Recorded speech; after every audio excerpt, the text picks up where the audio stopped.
Okay, so thank you for being here. So I'm really honored to be the president of this jury for your defense for your PhD work, Lendy.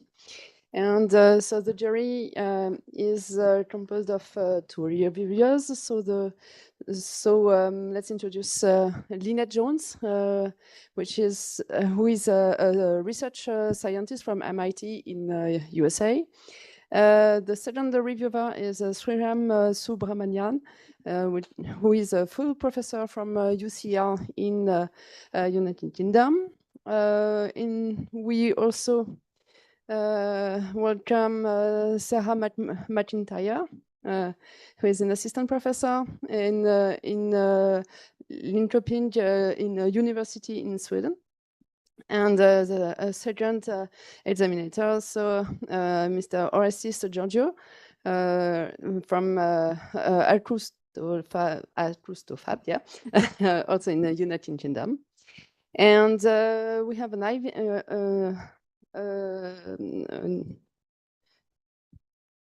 William Freer, who is from a former haptic perception team lead from Ultraleap, who is also a member of the jury, and the two supervisors of this PhD work, Claudio Pacchiarotti, who is a researcher from CNRS here at ERISA, and Maud Marshall, who is a full professor at INSA Rennes in ERISA Lab. So you have 45 minutes to present, and then we'll move to questions. Thank you for the introduction, and thank you to all members of the jury for being part of this journey. I'm very happy to present part of the work that was conducted during my thesis, which is about the perception, rendering, and interaction aspects of ultrasound media haptics. So first of all, this is basically what the past few years of my life have looked like. So deeply thinking about haptics, so the science and technology of touch. And the core components when we think about haptics is the haptic interface, which is a hardware solution used to provide artificial and controlled haptic stimulation. There is a wide variety of haptic interfaces, and you could classify them according to a few criteria. First of all, they vary by the type of cues that they provide, including kinesthetic devices that provide force feedback to the users, and cutaneous interfaces that focus on stimulating the receptors in our skin. Then some interfaces can be grounded or wearable, and finally, they vary by the type of contact that they provide.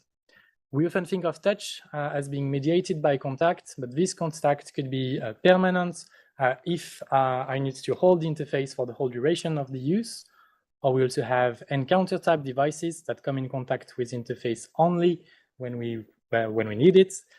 Or finally, we have mid-air or contactless interfaces for which the stimulation does not need a tangible medium to reach the skin. And so this is the category that we are particularly interested in this thesis due to its potential for very natural interactions. So providing non-contact cutaneous stimulation has been a long-standing appealing goal. And I mean, being able to elicit tactile sensations at a distance without the need for the user to be in contact with any actuators sounds quite cool. And so many devices have been developed to try to attempt to reach this goal while relying on different non-contact methods. Some of them use electric arcs to basically shock your skins, while others rely on small magnets to create a slight resistive force that when you get closer to other magnets.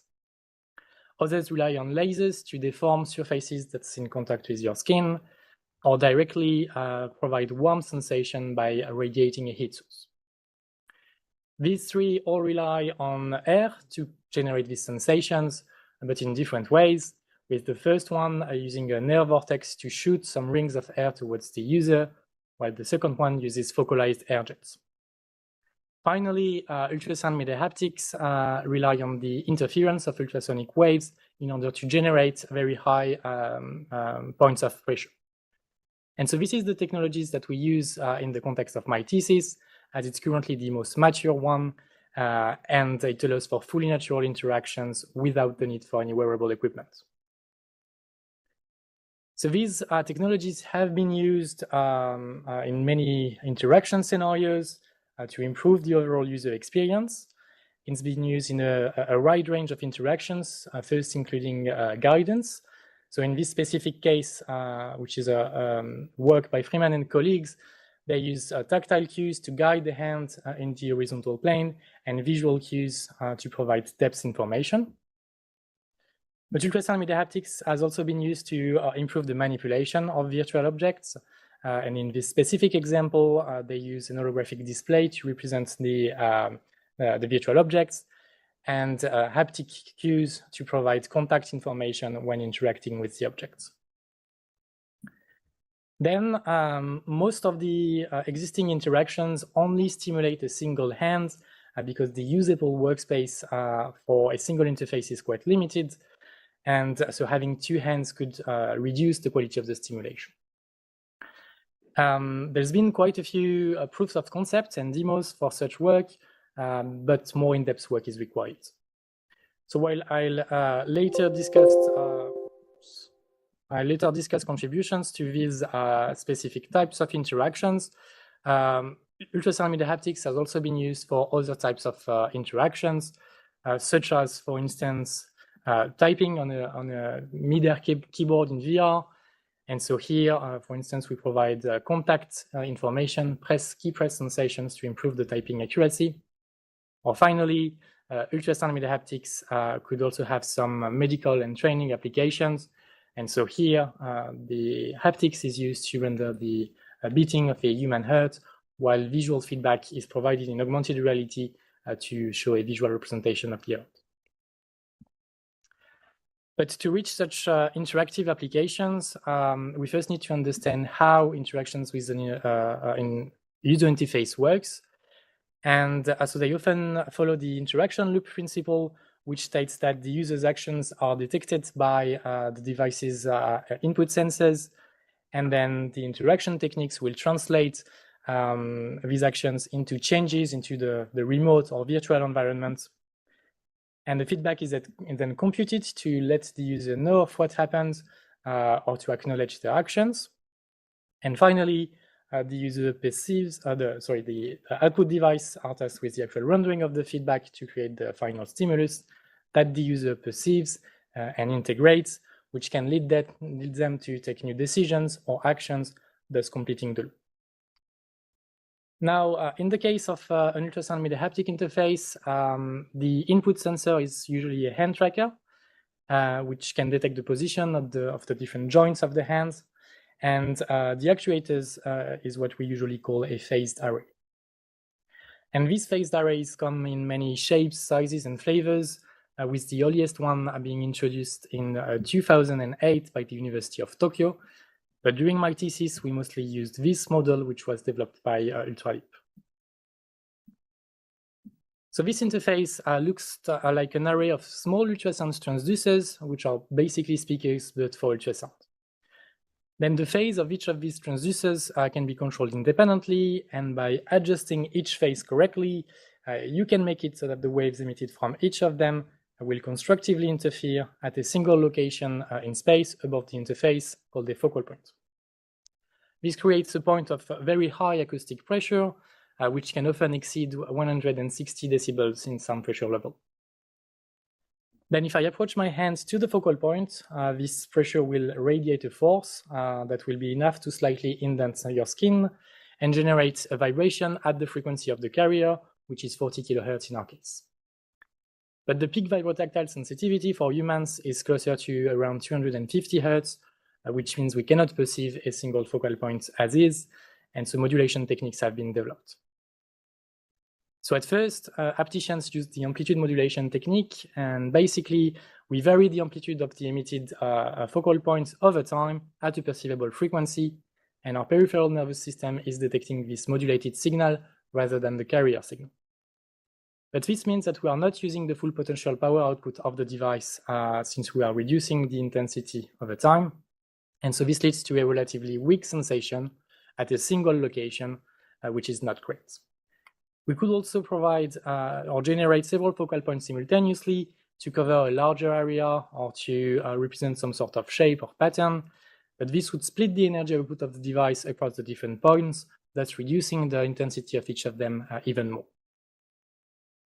So another rendering technique has been developed called spatiotemporal modulation, or STM for short, and the idea here is that we keep the focal point intensity at the maximum, and we perform a full loop of the shape at a perceivable frequency by scanning the point across the shape. This basically amplitude modulates each of the locations around the shape simultaneously, which leads to a more intense sensation of a shape that can be felt in its entirety at all times. For the people watching remotely, you may see a slightly chopped up animation, but it's supposed to be a smooth and quick motion. Overall, we derived 3 research directions related to ultrasound media haptics, which we explored in the context of my thesis. The first one relates to the perception. And so ultrasound media haptics is a promising technology, but which relies on complex physical phenomena and which provides a wide design space. But the mechanisms and pathways behind ultrasound media haptic perception are not yet well understood, while they are critical for optimizing rendering techniques. Our second axis focuses on the rendering aspects of ultrasound media haptics, and here we aim at formalizing the rendering pipeline for ultrasound media haptics and understand the effect of different rendering parameters, while also providing new tools for ultrasound designs. Finally, our third and last axis focuses on interactions with ultrasound media haptics, especially in virtual reality. And our goal here is to explore how we can use ultrasound media haptics to improve VR interactions. And so the individual contributions are shown in each box, and the grayed out ones will be shown just as teasers, while I'll present the other ones in more details. And this classification into the 3 axes does not come from nowhere.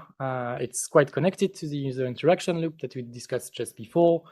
In our case, we take the interface as a sort of constraint in order to study the perception, rendering, and interaction aspects of ultrasound media haptics.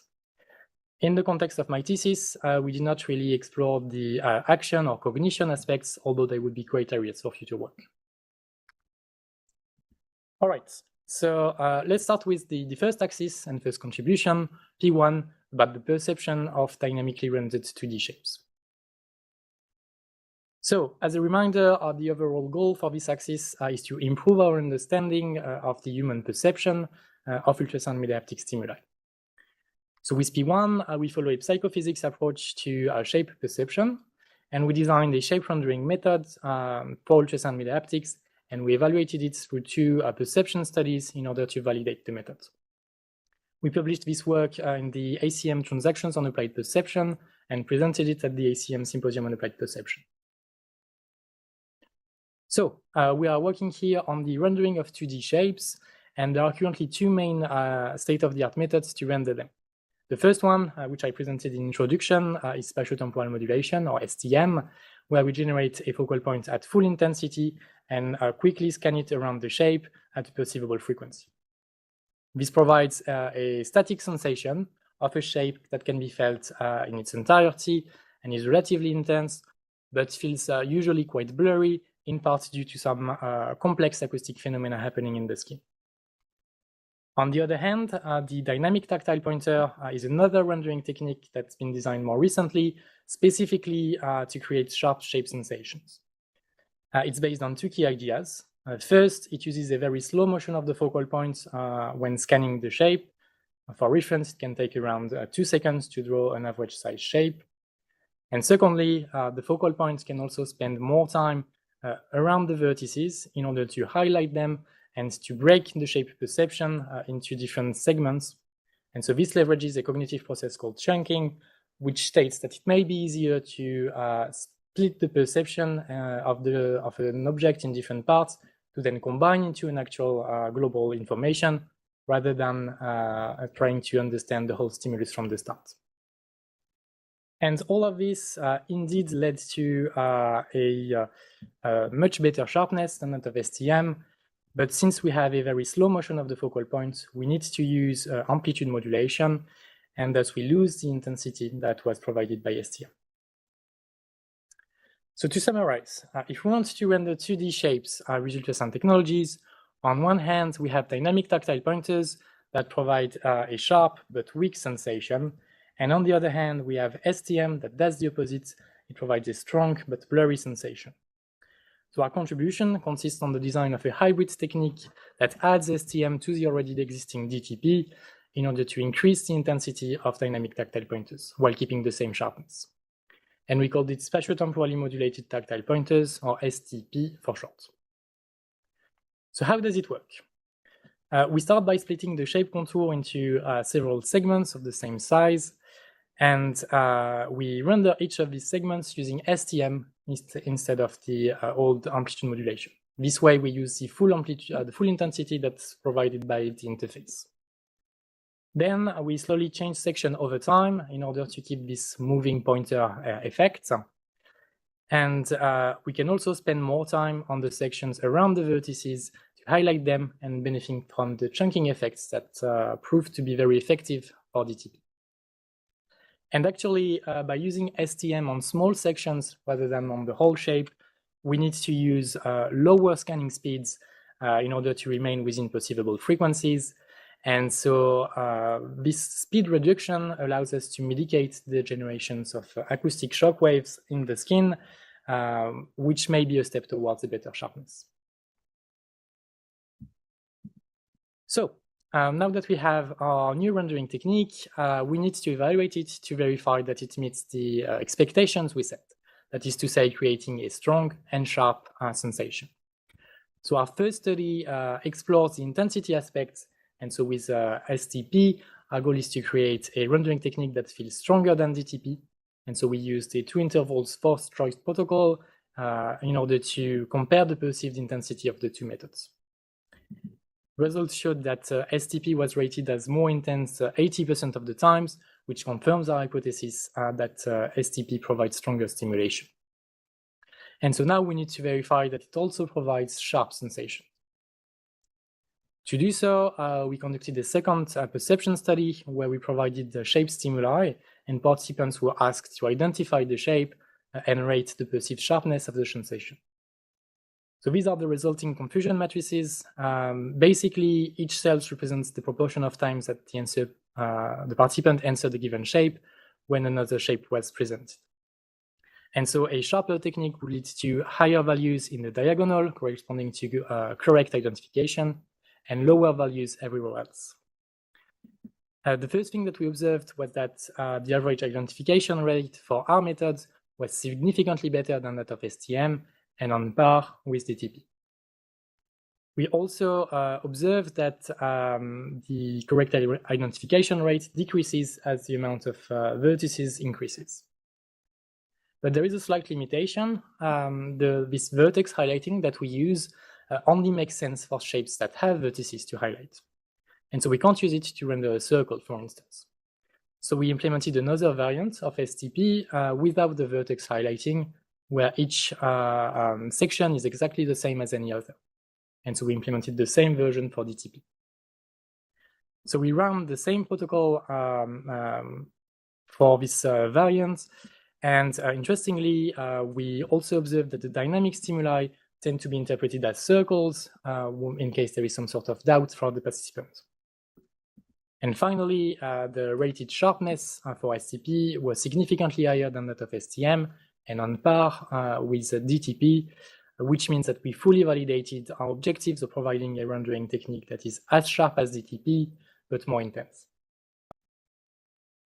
So with P1, we conducted the psychophysics studies in order to evaluate a rendering technique.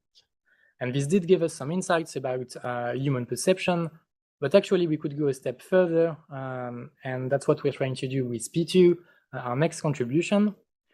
And so instead of the psychophysics approach of P1, we follow a physiological approach, and our goal here is to better understand the first step of the perception process, which is the triggering of afferent neurons. And we also wanted to provide a subsurface visualization of the skin deformation. And so this work is an ongoing project. So I'll just present some preliminary but promising results. And it's a result from a collaboration between our team here at IRISA, as well as William and Sarah's team from Linköping University. So our first step in this journey was to conduct a microneurography study where we insert a recording needle directly into the participant's median nerve. And this is in order to measure the activity of single afferent neurons, which are responsible for the detection of tactile stimuli. Overall, we performed recordings on 31 neurons. Most of them did not respond to any media stimulation, which leads to a signal that looks like this, or that sounds like this.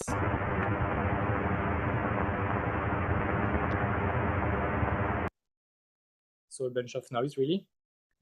But we recorded from a single fast-adapting type 2 neuron, which did respond, leading to a signal that looks like this, or that leads to what's probably the most satisfying sound you can hear during an experiment.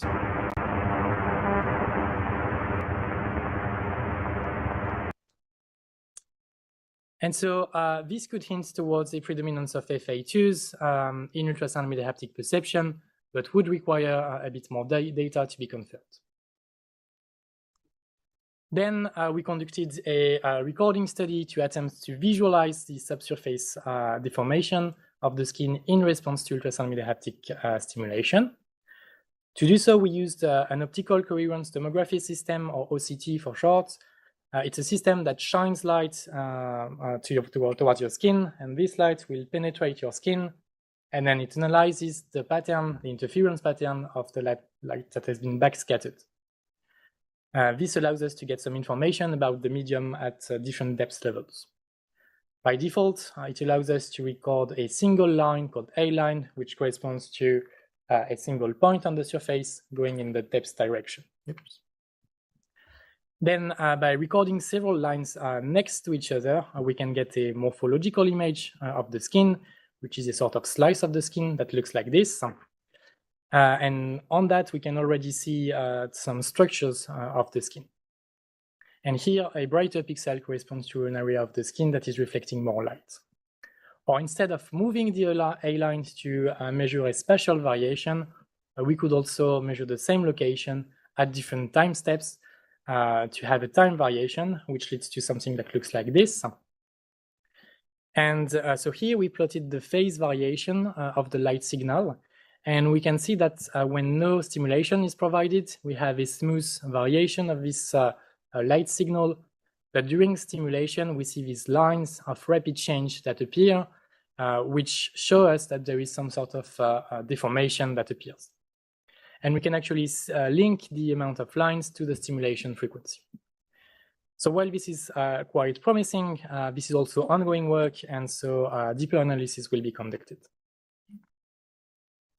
So now that we have a better understanding of how we perceive ultrasound media haptic stimuli, we can go a step further to see how we can actually render more or less complex feedback.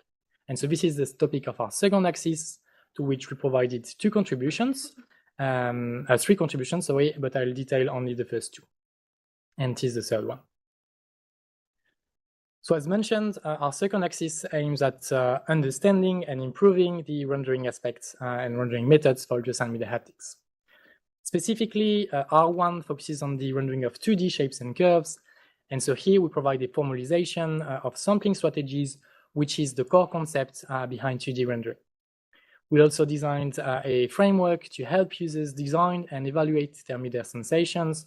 And we conducted a small proof of concept psychophysics study, which was designed using our framework. And this work was published and presented at the ACM Symposium on Applied Perception. So with ultrasound media haptics, many, if not most, of the stimuli that we use take the form of a shape, a tactile shape, where a contour is being rendered. And so this process of turning a 2D shape contour into an actual stimulus was initially referred to as sampling strategy in 2019, but at the time, this terminology was not yet properly defined or formalized, And so this is where our contribution starts with a formalization of sampling strategies to provide a common ground for discussions between haptic designers and to improve reproducibility. So we present sampling strategies as a sequence of steps, taking as input a shape contour or any linear geometry. And so a sampling strategy first samples the shape into a discrete set of points that are then ordered. And so this corresponds to the successive positions of the focal point when scanning the shape. While this handles the spatiotemporal evolution of the focal point, we can also add an amplitude modulation overlay if we need to modulate the amplitude over time. In the end, we get a representation of a stimulus that looks like this, where the horizontal plane corresponds to the plane of the stimulus, the vertical plane is time, and the color is intensity. So here, for instance, we have a focal point moving in a circle, spending a few time steps at each location, with a full modulation, amplitude modulation every 3 points. Then to extend our contribution and to further improve our reproducibility and standardization, we wanted to provide a software framework for low-level rendering. And specifically, we noticed that there was no open source framework for this at the time, and so there was a gap to fill. Such framework would also be a good complement to the already existing simulation tools or experiments tools. And so we developed an open source framework called Dolphin, which contains a few things. First, it has a main library gathering some representations of the different stimulus components. It also has a stimulus design tool, which you can see here. And it has a reader program, which is basically a server that serves as an intermediate between you and the haptic interface. And it's open source, so anyone could contribute and add features. Overall, if you wanted to use Dolphin, here's the pipeline that you would follow. First, you would create a few sensations using the design tool. It has a few predefined sampling strategies and shapes that you can adjust for your needs. And then you would export or save these sensations as files that can be reused as input for your application. This application could be anything from a physics simulation tool, for instance, or in our case, we conducted a proof of concept psychophysics study, which relied on PsychoPy, which is a validated framework for running such experiments. Then your application would communicate and send these files to our reader program, which is this sort of server that uses an abstraction of the haptic interface in order to communicate with the hardware. And so here, everything in green is part of Dolphin, while your actual application and hardware is, of course, something that you would provide yourself. So we've now formalized the rendering process for 2D shapes and curves. And so our next contribution, R2, extends our previous work to the rendering of 3D shapes this time, but with similar objectives, which are to contribute to the formalization and the study of milli-haptic rendering methods. Specifically, we introduce and formalize intersection strategies, which is an added step to enable the rendering of 3D objects. And we also demonstrated how impactful they can be through the implementation of example strategies and a proof of concept evaluation. And this work was published and presented at the ACM Symposium on Applied Perception. So first, a bit of context. When you render a curve, or like we did with the sampling strategies, you are basically spreading the acoustic energy over the whole contour. But 3D objects have a way larger surface. And so applying the same methods would mean that each point would receive very little energy. And so we could barely perceive anything. So that means that sampling strategies do not really scale easily to the added dimension. And so most state-of-the-art techniques will try to render only the intersection between your hand and the virtual object. And so this way, we only render what you are currently experiencing, and we don't need to waste energy on stuff that you would not feel anyway. And we can represent this by the addition of an algorithmic step prior to the sampling strategy in order to represent the hand-object intersection as a contour that can then be used as input for the already discussed sampling strategy.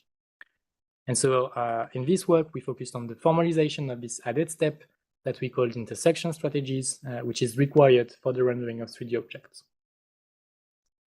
So after looking at existing work on 3D object rendering, we chose to divide intersection strategies into 3 steps.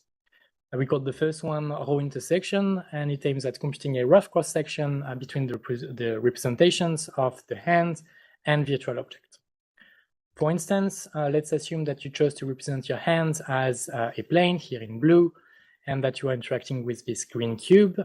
Then by pressing around the vertex, the intersection would be this triangle here. And then you could also, if you need, attach some additional information with this pattern, such as texture information or geometrical features that could be used later in the rendering pipeline. But on this pattern, there may be some parts that you are not really interested in, and so you'll want to remove them. And so this is what this second optional step is for, which is pruning. Here you'll be able to remove parts of the pattern for any reason. It may be because the part is too far from the hands, and so you would not feel it. Or it could also be because you have 2 lines very close to each other, and so you don't need to render this area twice. If you wanted to highlight a specific part of the object, like one of the faces of the cube, you could also remove the parts that correspond to the other faces. And finally, we have an optional transformation step, which can be used to improve the pattern. Again, this can be done for many reasons and in many ways. So for instance, you may want to approximate a complex pattern with a simpler shape for which the optimal rendering parameters are already known. Or you could deform your patterns to optimize the propagation of fibrotactile waves in your skin. Or you could also use this step to highlight features that could not be caught in the previous steps, such as a nearby vertex, for instance, or basically anything else you want. And since this step is quite permissive, we are confident that this 3-step pipeline could represent the vast majority of 3D object rendering techniques. So this is what the full 3D object rendering algorithm would look like. And so from your hand and virtual object, you compute a raw cross-section, and then you prune the unwanted parts of the pattern, and then you can transform it to improve it. Since it's now a linear pattern, you can use the classical sampling strategies on them in order to create the final stimulus. And so all of this forms the global pipeline for 3D object rendering, with overall objectives for each steps, while the specific details could be adjusted for your specific implementation. By formalizing these intersection strategies, we also want to point out how impactful they can be, and therefore how important it is to study them in more details. First of all, obviously, depending on your implementation, different intersection strategies could lead in different time complexities. And then the modulation and the motion of the focal points generates some sort of operating noise. And we actually recorded it during interactions with 2 different example strategies. And we observed that the intersection strategy design can lead to a very high impact on the operating noise, especially in the 300 to 10 kilohertz range in our case. And finally, we also conducted a user study in order to compare the perception of virtual objects to different intersection strategies. Specifically, we showed that the strategy design can alter the perception of the object's properties, and in that case, the infill density. So now we have a good pipeline for rendering stuff with ultrasound media haptics, which is a great step. But then if we want to help designers, sensation designers, create the best possible stimuli, we need to give them the tools to do so.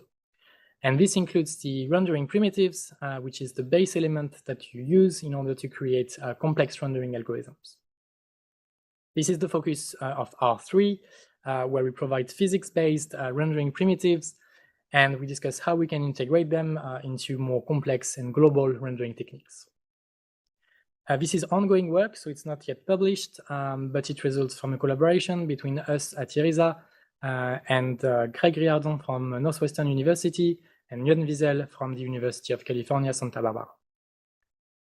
I won't present this project in details, but just as a teaser, it was proven that the high speed of the high scanning speed when using spatiotemporal modulation is usually faster than the speed of acoustic waves in your skin.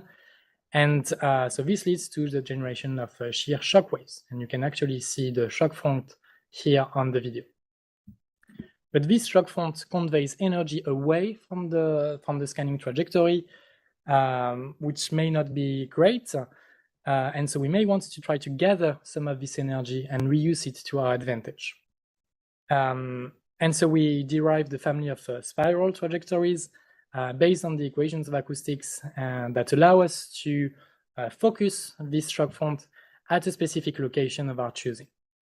And so this is the new rendering primitive that we derived and proposed here.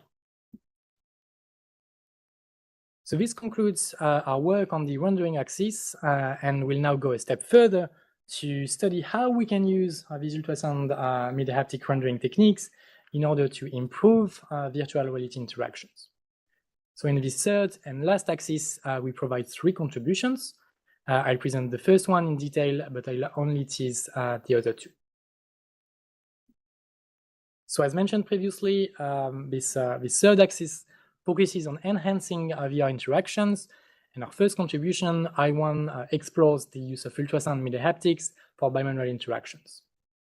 Specifically, we discuss a system for providing bimanual mid-haptic stimulation, along with 2 user studies to measure the effect of bimanual stimulation in VR.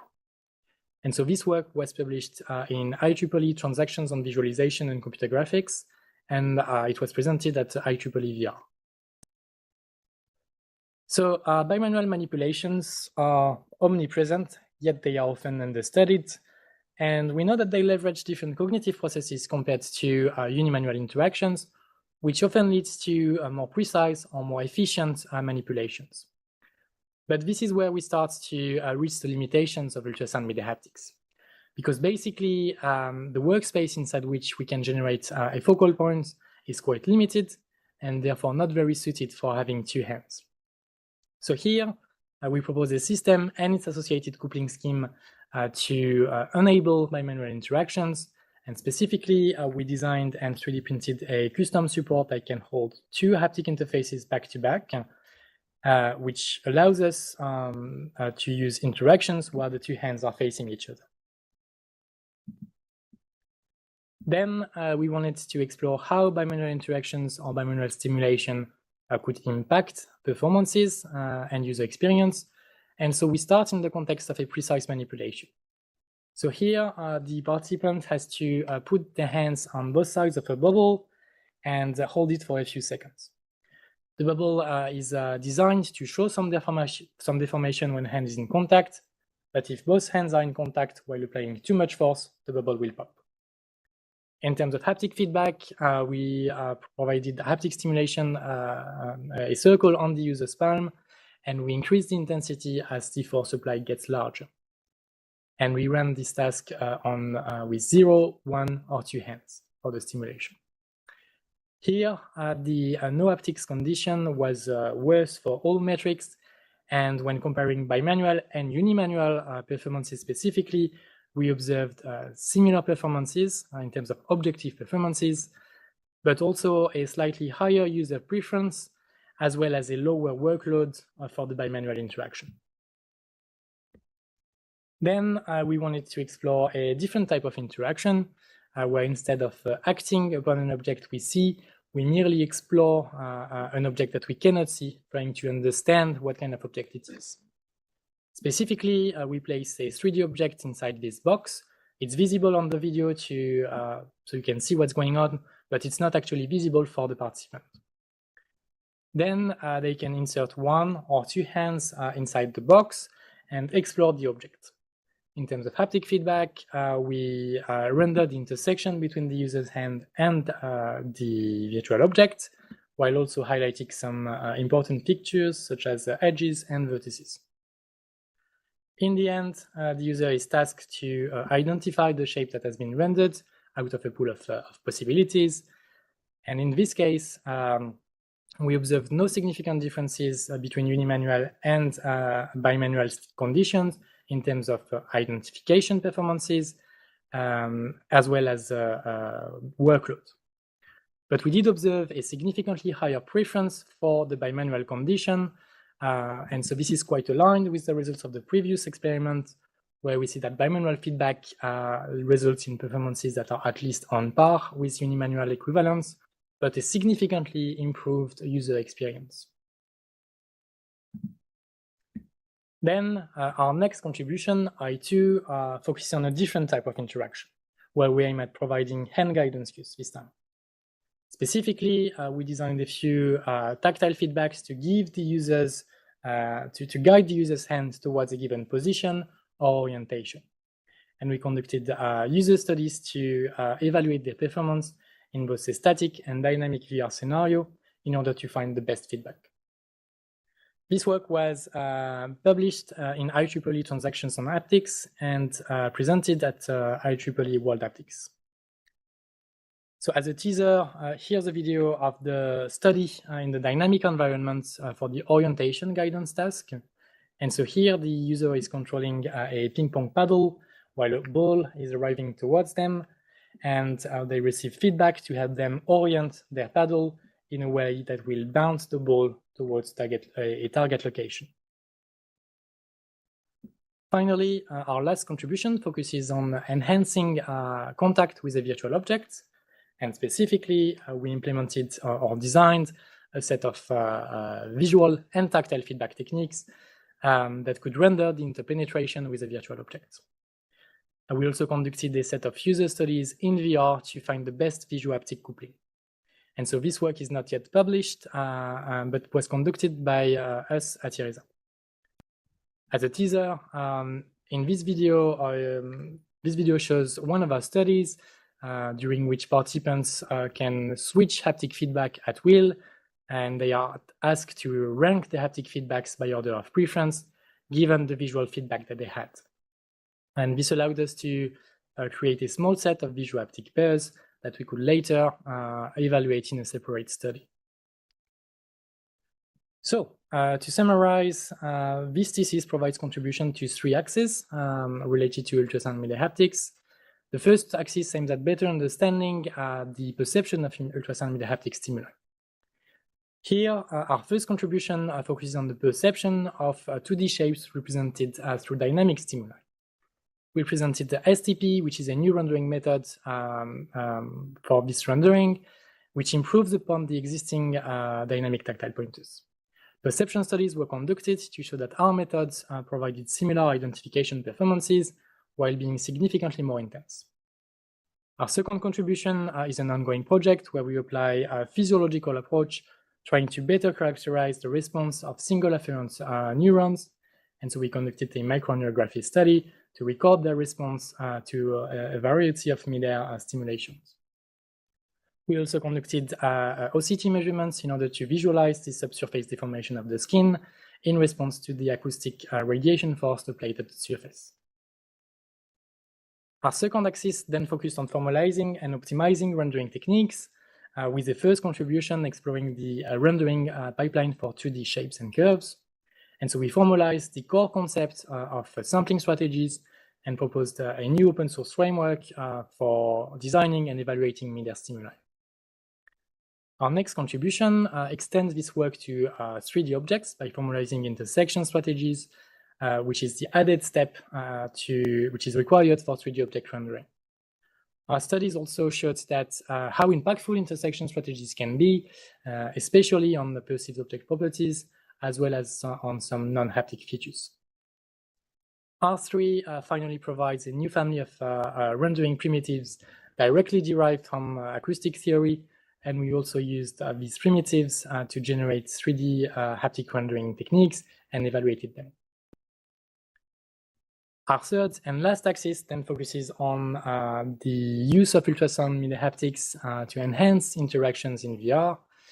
And so I1 contributes by exploring the use of bimanual stimulation. And so here we propose a system to support bimanual interactions and stimulation, while also conducted two user studies highlighting the high impact that it can have on user experience. With I2, we then proposed different feedback techniques to provide position and orientation guidance in VR, and we conducted user studies to evaluate their performance. And finally, I3 focuses on rendering the contact with a virtual object through visual tactile cues, and we implemented a few visual and tactile techniques looking for the best visual haptic pair for both for performance and user experience. So while we provided quite a few contributions to this axis, there's still quite a lot of steps that we need to study in more details. And because ultrasound media haptics remains a relatively young technology that evolves rapidly. Regarding the perception axis, it's important to continue conducting systematic characterizations of our afferent responses to a wider range of stimuli on different skin locations and with stronger hardware. And once we have a pretty good idea of how single afferents respond, we'll be able to go a step further to understand how responses can be combined, leading to the cognitive integration of complex stimuli. Also, we'll keep creating new rendering primitives, and so we need to make it a habit of systematically conducting perception studies in order to evaluate them.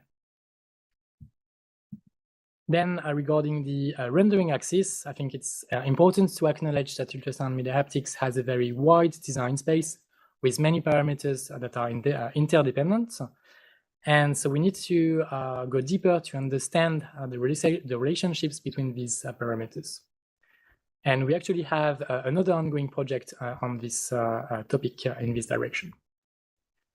And we also need to expand the toolkit about rendering primitives to help ultrasound designers design better sensations. And we'll especially need to have more grounded versions based on physics and perception.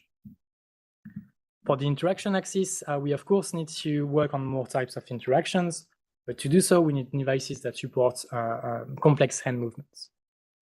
And finally, most of what I've discussed used ultrasound haptics as the only feedback modality, but it's very likely that we could provide even better stimulation by combining different modalities.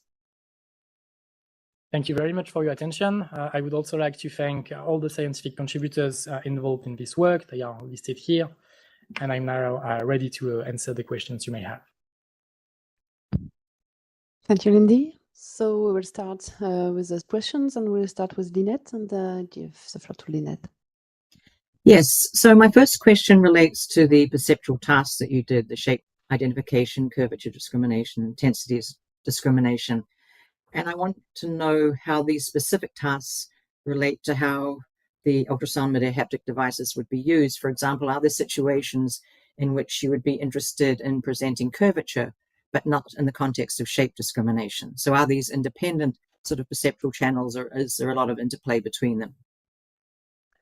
Sorry, you said discrimination about which study? I didn't hear the first part. So the three perceptual tasks that you did, which was shape identification, curvature discrimination, and intensity discrimination. So I was wondering, in terms of the application of the device, are there situations that you would think that curvature discrimination was important, but not in the context of a shape? Okay. All right, so I think there's a different points to go there. Of course, we have very complex stimuli that have many perceptual components. So yeah, you mentioned intensity, you mentioned sharpness, these kind of things, and we could relate to how accurately we can detect or identify a stimulus. And I think it usually depends on the application that we have. For instance, this contribution P1 used a specific type of stimuli that are dynamic stimuli, for which it takes some time for the focal point to move, and so for you to feel something. And so it's a very specific type of applications where you would be able to have this enough time for the focal point to move in order to perceive something. In such cases where you have the time for something like that, I think it's important to have an experience that is enjoyable, let's say, for the user, And so something like the sharpness would be great because they don't have this frustration of not understanding what's going on.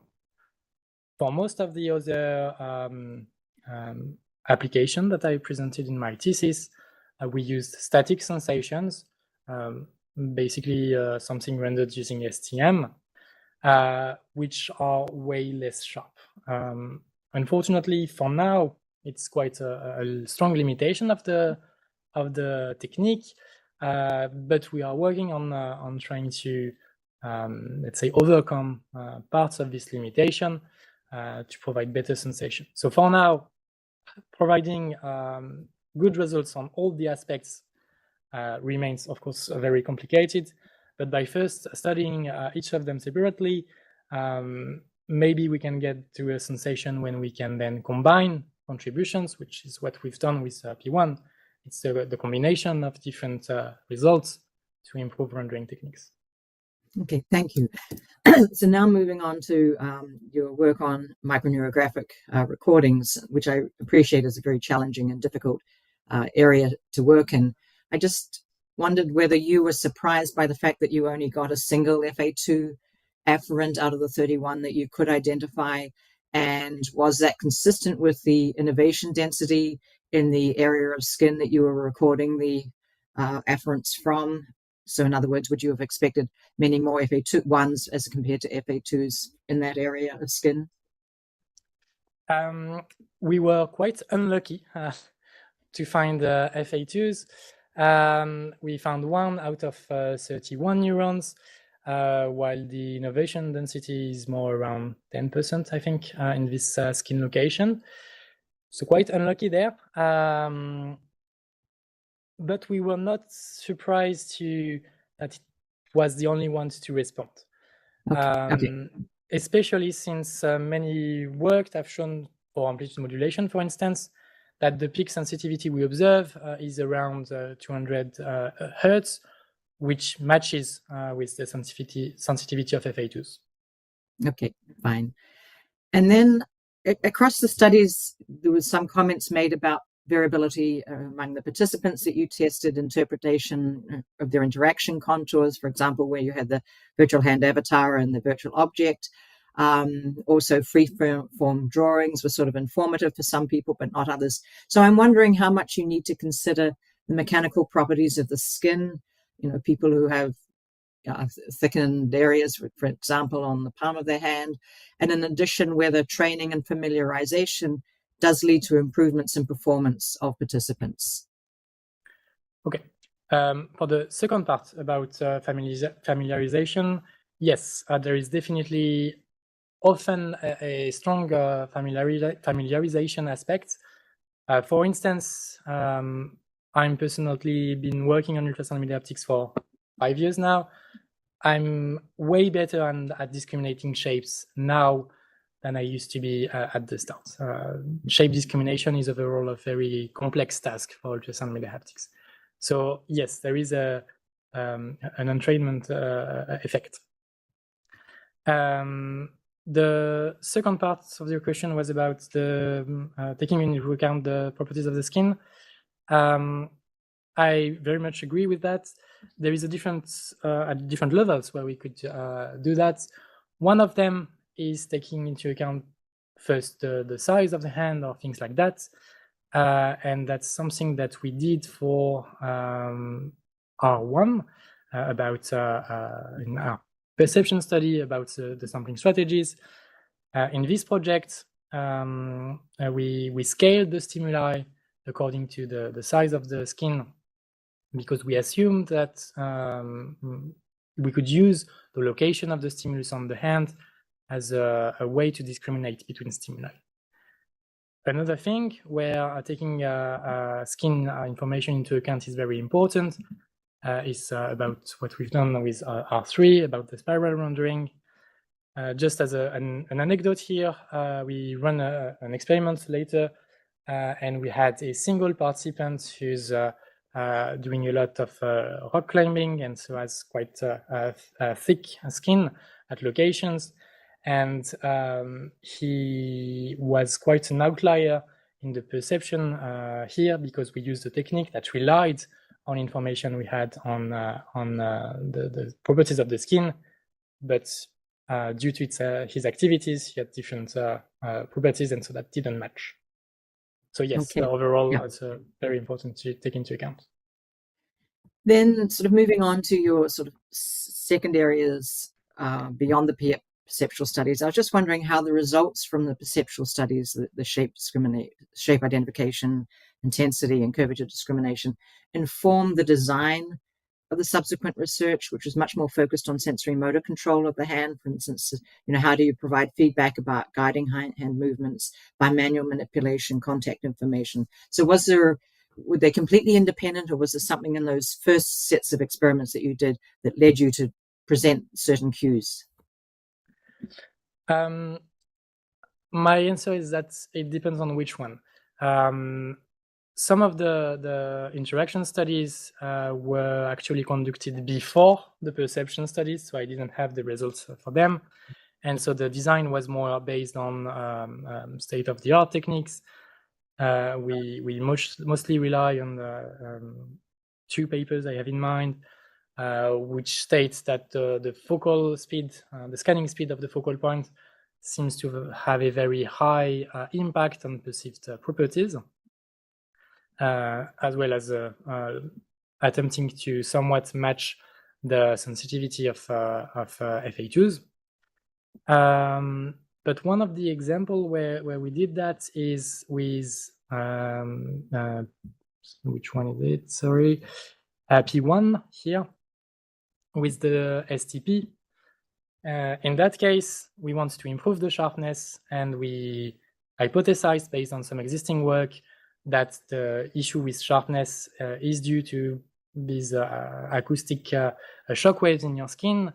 And so we reduced the speed of the focal point, and this speed reduction was informed by these results, perception results, and physics results in order to design our technique.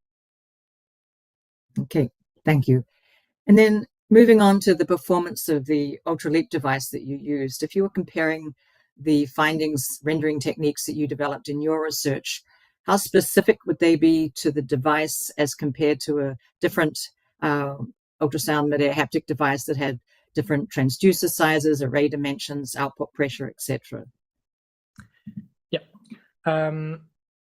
So there is indeed quite a lot of devices available. There's different things that can vary. Many of them will just vary by the intensity of the stimulation that they will provide. This can have the effect of stimulating afferent classes that we are not able to stimulate with the UltraLeap device. So that's a result that could arrive. Another thing that they vary on is the carrier frequency that they use. The UltraLeap device has 40 kilohertz carrier frequency. Some others go up to 70 kilohertz. And with a higher carrier frequency, you get focal points that are thinner and so can probably provide sharper sensations. But you have a workspace that is much smaller because higher frequency wave will decay quicker. So you reduce the workspace and increase the sharpness. So it's a trade-off here. I think that's the 2 main things that would vary. But in most cases, it's mostly a question of scaling. Okay. And then my last question for this part is, in the context of ultrasound mid-air haptic devices for using in VR scenarios, the tactile input will always be part of a multisensory environment. And there's been some work, on coupling ultrasound with thermal cues to enhance the degree of immersion and so on. What are the challenges of using ultrasound mid-air haptic devices with audio, visual, and thermal feedback in the context of VR? So one of them, which is not specific to ultrasound mid-air haptics, any haptic solution would have the same issue, is the synchronization of these stimuli. There's been quite a few papers that have shown that non-synchronized stimulation could lead to bad performances or with feelings from the participants. So that's one point here. Another thing is that sometimes some types of stimulation could alter the perception of another one. One example I have in mind, there's been one study that's been done where they provide white noise to the user during experiments, and they showed that just this white noise could affect the perception of texture when interacting with a virtual object. So adding sound, a new modality, could alter the way we perceived this tactile sensation. Okay, well, that finishes my questions. And I just did want to make the comment that the scope of your thesis in terms of the areas that you investigated was impressive, and you're to be congratulated on that. Thank you very much. Thank you, Lendy. And so now I give the floor to Sriram for next questions. Thank you. So, Lendy, thank you so much for the presentation. I enjoyed both reading your thesis and the presentation itself. So I can see, as Lynette said, it's an impressive amount of work, a lot of breadth. So congratulations on that too. So I have some questions. I'm not going to do chapter by chapter. I think it's nicer to ask you some questions that are more broader than each chapter. But anyway, let me go with them, right? So when you talked about your rendering strategies, like you have sampling and pruning, vertex emphasis, and so on, you seem to define them all in geometric terms. But as you know really well, tactile perception is affected by perceptual illusions around angles, curvature, or other smoothing parameters, right? So to what extent do you think these perceptual illusions could inform the optimization and parameterization of your rendering strategies?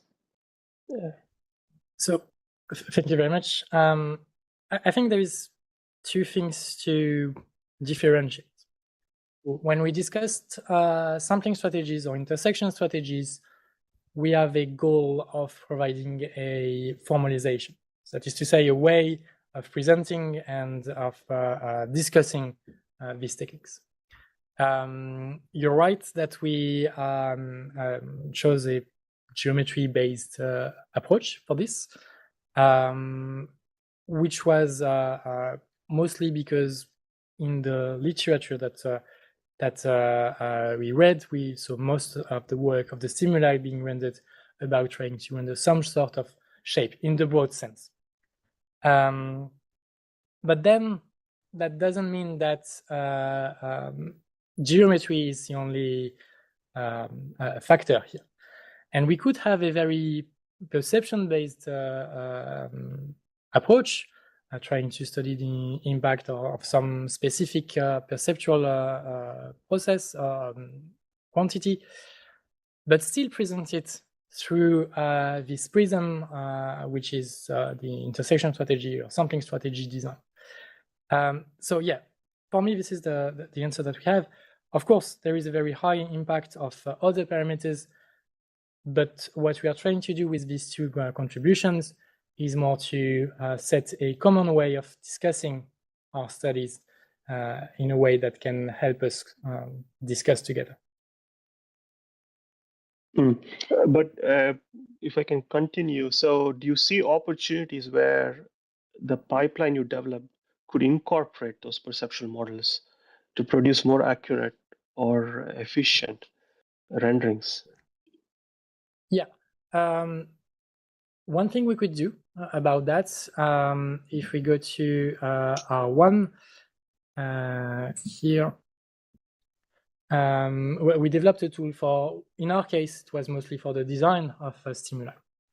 But this design could be informed by some perception properties.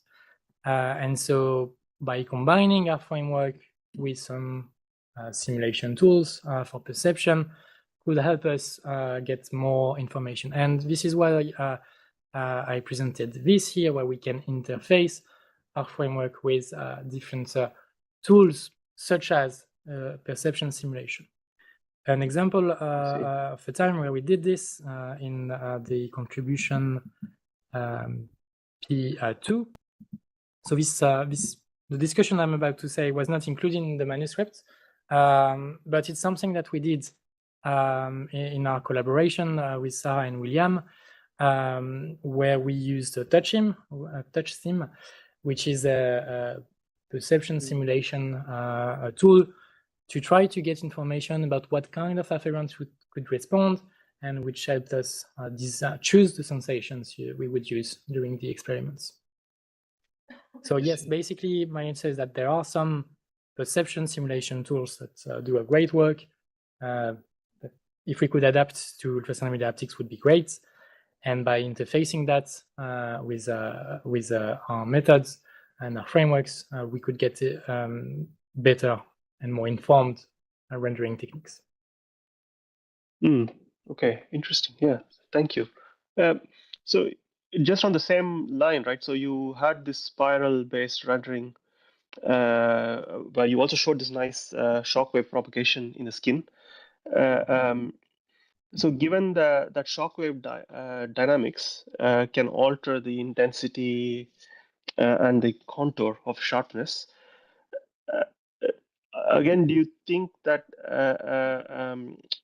there are certain tactile illusions that are being observed here that are affecting the performance for you?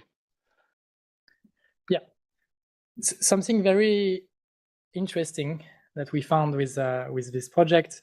One of the user studies that we conducted, we said, okay, we want to use these spirals to generate shape sensations. And so we'll take a square and we'll put one spiral located around each vertex.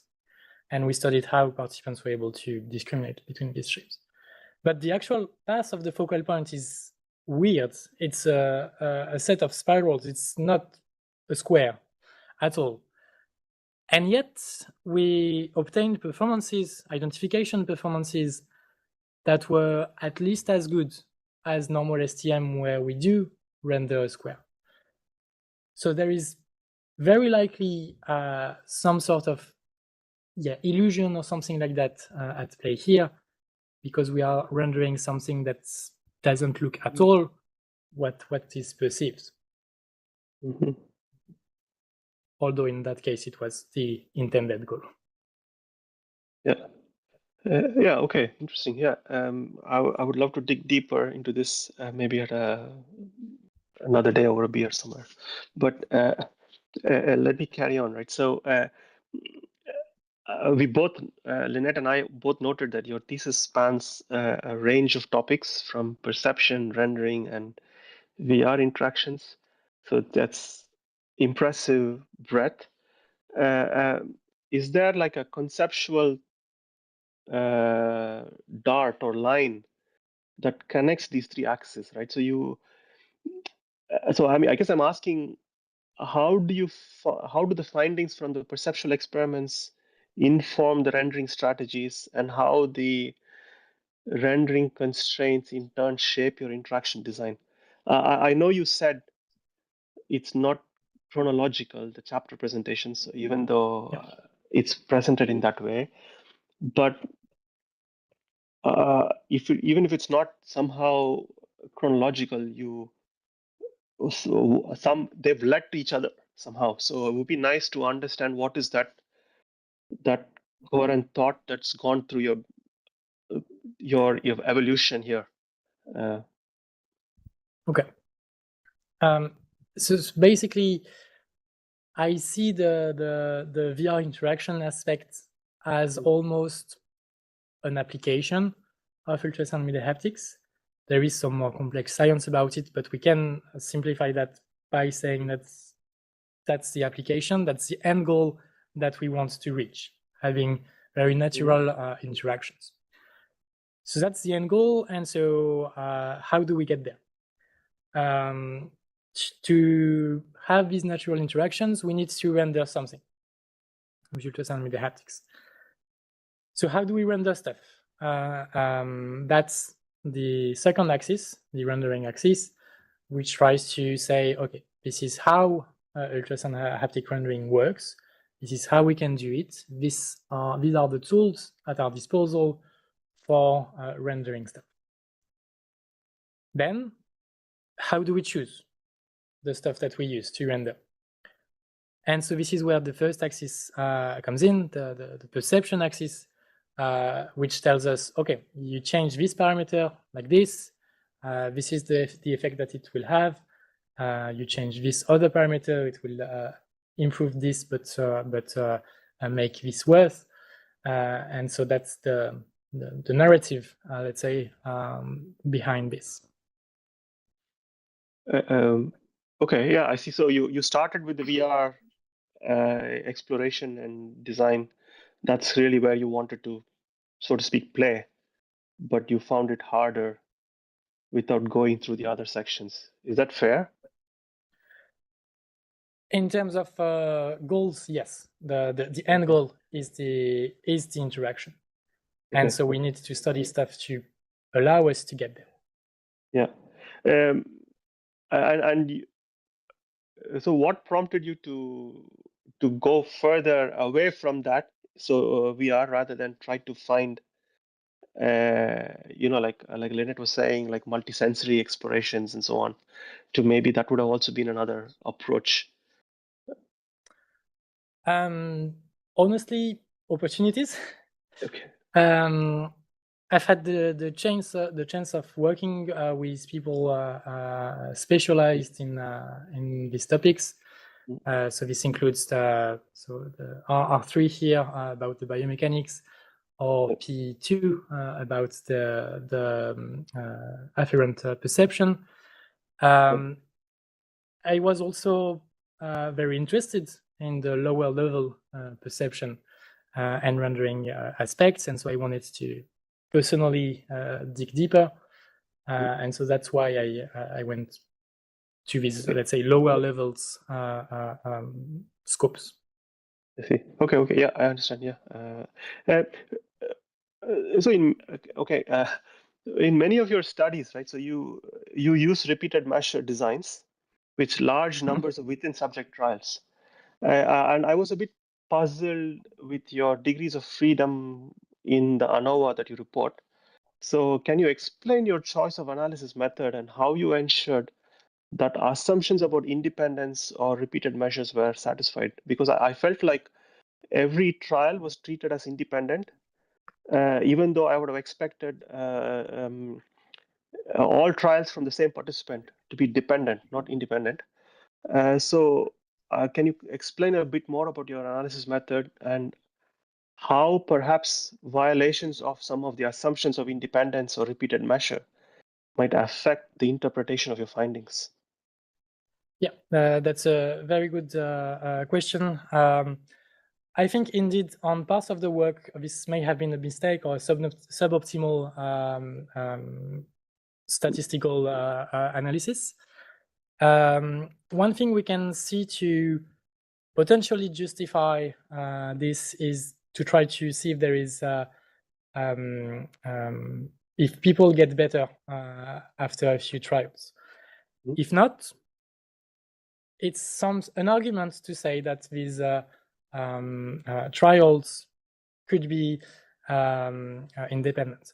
And in a few studies, we had this, let's say, training phase at the very start of the study to get participants to a level that we hope would then remain constant during the actual study, which would be an argument towards this. It's not perfect. I completely agree, and I will also make the same type of analysis by aggregating the data per participant to see what changes. But that would be one way to attempt to justify this. I see. Okay, so I get what you're saying. So I don't. I mean, I guess if I understand you, each participant, you're saying that because there's no you give them a training phase, and then they're performing. Therefore, every trial from them can be treated as independent because they're not necessarily learning from their previous trials. At least that's what we hope. Yeah, that's what you hope. Okay, fair point. Yeah, but it still doesn't separate the fact that one participant's performance might inherently be different from another participant's performance because yeah, and so there's a randomness in your factor. But yeah, it will be you. You don't have a sense of how the results might change or what the findings might look like if you were re-examining your data. I think there are only a few cases where we got significant results, but really on the edge. Most of them, or at least most of the global results, were usually quite clear. So these ones, I don't really expect any changes. Yeah. But I haven't run the tests yet with the new analysis, so I can't answer for sure. Yeah. All right. So moving on, right? So in many of your rendering designs, so you present your design as the final method, but you don't dwell much on the design space or the alternatives you considered or the reasoning. That, I mean, there is a chain of thought I can see, but that's a very you shoehorn us into your chain of thought without exploring all the alternative options, right? So, for example, I would have liked to have seen some kind of an intellectual scaffolding on some of your designs, right? So, how did your STP come about, right? So you showed a nice visual of how you put STM and AM together to do this STP, but there might be many ways in which you can bring it together. There are many specific parameter choices that that can influence the final outcome. So can you walk us through how you did that and what were your intellectual scaffolds there, and why some of those design choices were eliminated for you? So in the specific example of STP, basically what happened was that I spent quite a lot of times prototyping many variants of shape rendering techniques.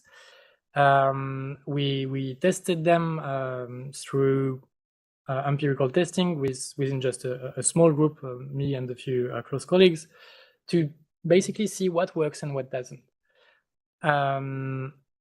That's usually how we do the final selection of the techniques that we evaluate. Then on other contribution examples, let's say the which one can I take? The hand guidance, for instance. Yeah, okay.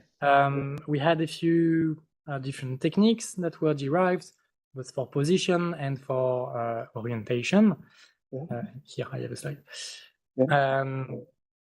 And here we tried to have different targets, different types of targets that we reach. For instance, one technique where the feedback was static, so it didn't move with the hand, while the others it did move with the hand. Having techniques where the feedback moves on the hand and not for the others. Having lines and circles. We specifically chose these two because they are the most studied shapes with ultrasound media haptics, and so they are the ones we know how to render best. So this is basically the kind of process we have. 2 points, right? So I mean, the fact that you did the pilot testing and you revised and improved your final design, I didn't get that sense in reading the thesis. It would have been very helpful for all of us to know all those things that you did where you failed and stumbled and you improved, because that would then stop the next person coming along from falling for the same traps. So that would have been very useful for us to know. The second point is, so if I look at here, There is when the target moves with the hand or moves off the hand, there are some very specific design parameters here, right? So what is the velocity or what is the scaling function that you use? I missed some of those numbers in the thesis. Again, maybe it's there and I didn't read it carefully, but I didn't get the sense that you gave me all those details on what was the scaling function you used. How did you come up with that function? Did you do some parameter sweep to check that that is a good function to use and so on? I don't know if you can talk about that briefly. Yeah. So usually what we mostly use some circles and lines and things like that. There have been results showing that for such shapes, at least with reasonable sizes, it's usually best in terms of perceived intensity to have a scanning speed which is between 5 and 10 meters per second. And this might be due because it matches the wave speed in the skin, and so you move with the wave and so you accumulate energy. That's probably one of the main design guidelines that we have for rendering things like that. In most of the contributions we have where we render something with STM, that's what's driving the choice of the focal speed. It's usually 7-8 meters per second to be within that range. There are other rendering parameters. The size of the stimulus. This is usually informed to fit on most people's hand palm. So we looked at some statistics about what's the average hand size and chose sizes based on that. And then there are things like the sample rate or carrier frequency, where we use the maximal sample rate to benefit from the whole availability of the device, and the carrier frequency is imposed by the device. Well, anyway, thank you so much, and congratulations on the amount of work you did. Yeah, I'm happy to hand it back to the chair. Thank you very much. Thank you so much for your questions. So now I give the floor to Sarah.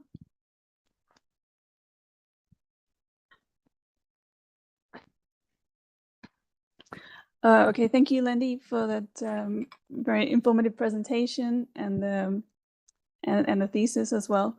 My first question is about the design of the stimuli for the microneurography studies. So you presented a series of midihaptic stimuli for that experiment, and how did you decide which stimuli to present, and how did that design process differ from when you were designing something for perceptual studies? So there's usually, for something like that, two types of things that we need to think about. The shape we render, because we usually render shapes, the frequencies of the modulation that we use, and the type of rendering techniques. So in our case, basically amplitude modulation or STM. For the rendering technique, we didn't choose, we used both. For the frequencies, we were expecting response mostly by FA2s, and so we used a lot of frequencies around the 200-300 hertz, which is the peak sensitivity for other types of stimulation. And then in terms of shapes, we tried to span across the different possible stuff, with the simplest sensations being a single point with amplitude modulation. This is the base elements that the simplest thing we can render with ultrasound midihaptics. And then trying to go to slightly more complex things, first with single lines, and then we create shapes by combining lines. So square is just 4 lines, We also had a circle to have something that's very symmetric and so has nice geometrical properties, which could maybe translate in specific effects in terms of perception. So that's mostly how this process went. And yeah, I guess I didn't get like how do you think of the neuron as the responding unit instead of a person as the sort of responding unit? One of the things that changed here was the scale, the duration of the experiment. With something like that, we need to have stimulation that's quite short, because we could lose the recording at any time. While if we had an actual participant, we could have longer stimulation times or have a wider range of sensations, because we don't lose the participant. We don't risk losing the participant. So that was a quite, let's say, limiting choice. So we had to select a few things because we wanted to be able to run the experiment a few times without losing the data. That's one of the main thing.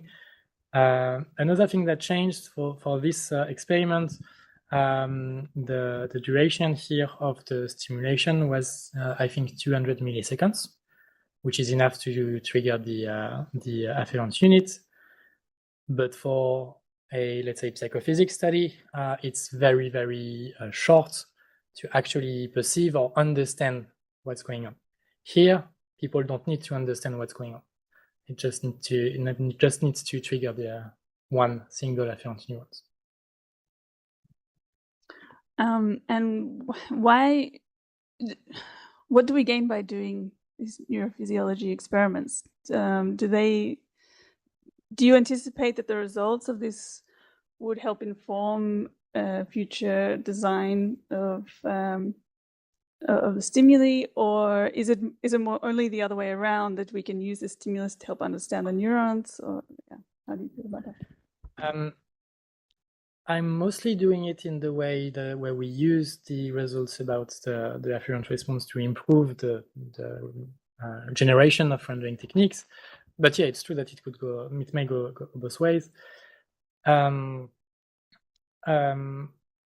thing that's very interesting here with physiology, mostly in contrast with psychophysics, is that we treat perception as a process that we are directly studying, while psychophysics studies the relationships between the inputs and outputs and tries to interpolate, let's say, get information about what's going on in between just by these input-output relationships. So going deeper into getting what's actually going on could, in the end, get us more precise information, but it comes at the cost of more invasive experiments and more, which take longer to conduct and that kind of stuff. So they both have their advantages. But I think we could go further with a physiological approach.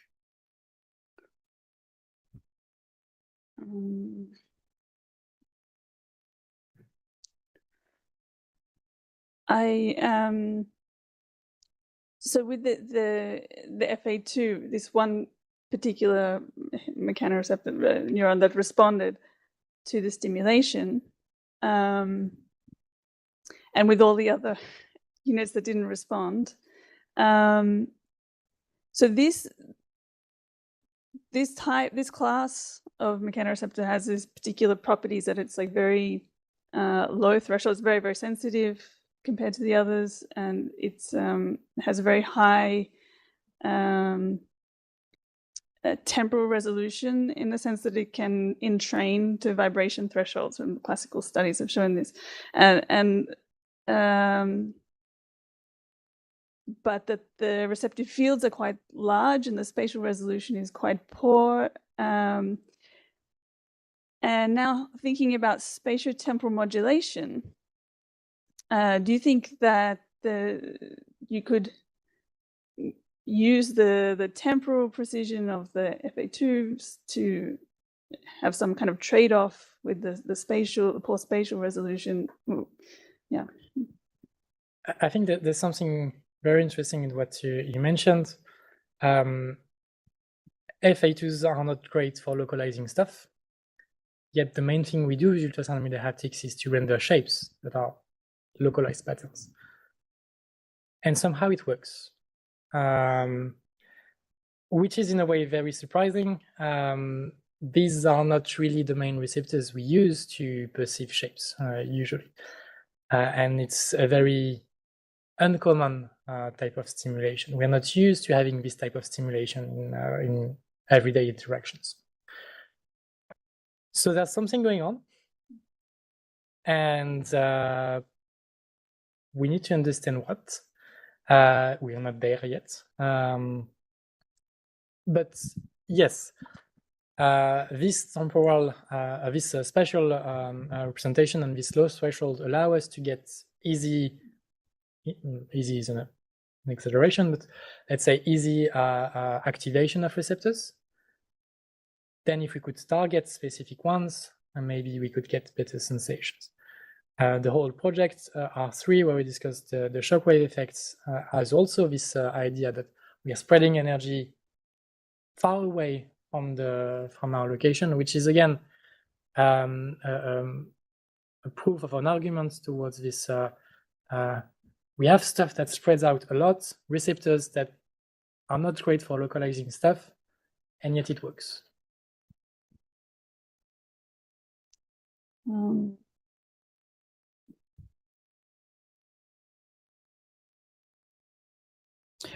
With the spatiotemporal modulation in the beginning, you talked about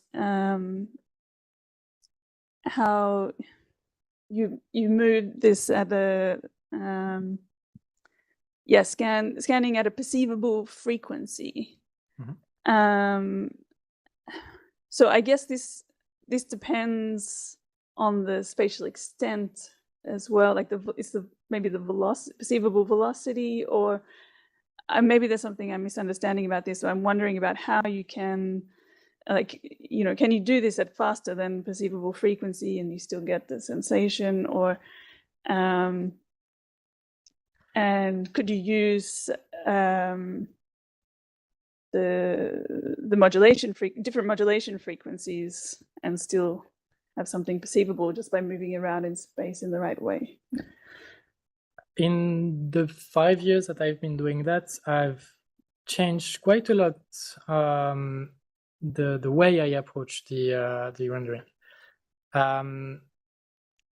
When I started, I was mostly describing the rendering as based on the amount of points of sampled positions around the shape, and at the time, to me, it was the main parameter to represent a sensation. After some time, I found that the scanning speed or the draw frequency feel to me much better representations. In a way, you could say that the draw frequency is more of a perception approach to try to relate it to the data we have about afferent response. And the scanning speed is more of a physics or biomechanics approach, because it relates a bit more about what's going on in the skin. We have some room for changing these parameters. Usually, when I run the stuff, the value that I fix is the scanning speed. And so the draw frequency is just a result of that scanning speed. We unfortunately can't fix all the parameters together because many of them are just interdependent. So this is because there were some results showing that in the case of circles, we have some optimal draw frequency, scanning speed, to use, but they don't really scale to like very small circles or, on the contrary, very large circles. For instance, if you have something that's extremely large, keeping the speed constant would lead to very large gaps between successive focal points, which can generate like a discontinuity sensation or something like that. And so in such cases, maybe it's not the main parameter. And so we need to change the way we approach this. But in most cases, I now base the rendering mostly on the focal speed.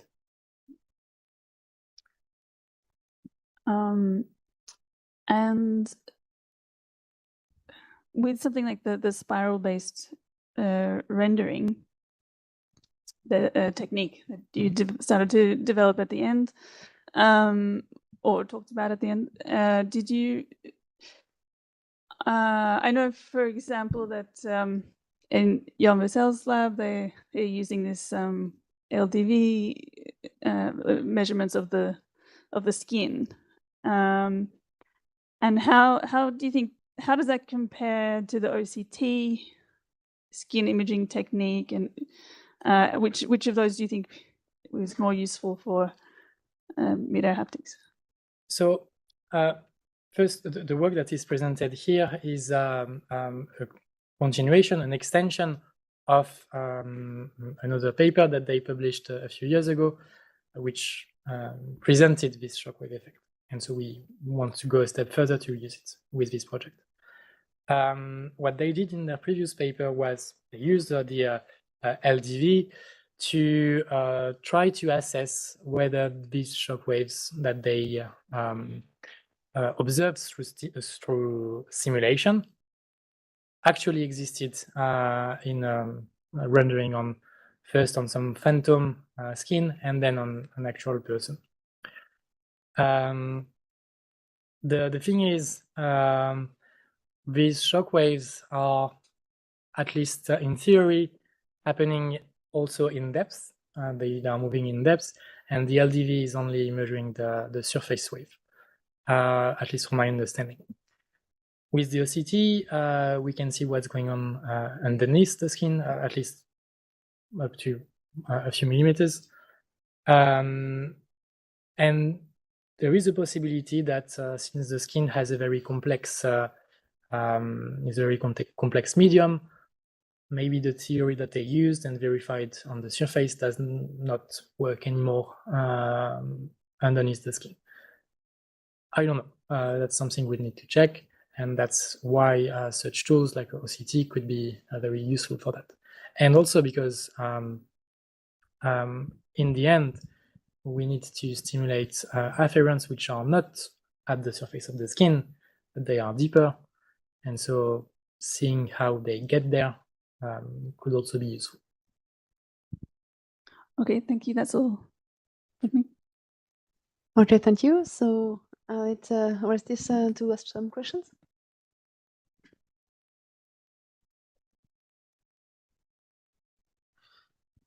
So, hi, Lendy. Thank you for the presentation. And yeah, congratulations on advancing ultrasound midair haptics perception, rendering, and interaction. Thank you. And yeah, I also appreciate all the questions that came before. They were very relevant and quite extensive. So I'll try to find a different question. Unfortunately, they didn't ask my my question. So I've been on your yearly review progress review meeting, and I ask you the same question every year. So that question now is after 5 years, after 4 years of so you've looked at all these 3 axes, like dimensions. Which one is your favorite? Because I can see that you've, I mean, all these axes are also representative of your publication track record, right? So you've published in IEEE Transaction on Haptics, VR, and also Applied Perception. So all 3 axes are represented also by your publications. But yeah, which ones are, which one is your favorite and why?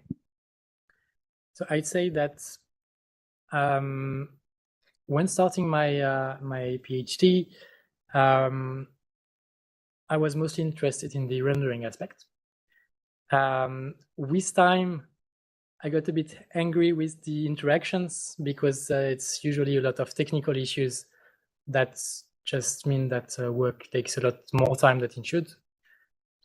Just the interactive aspect.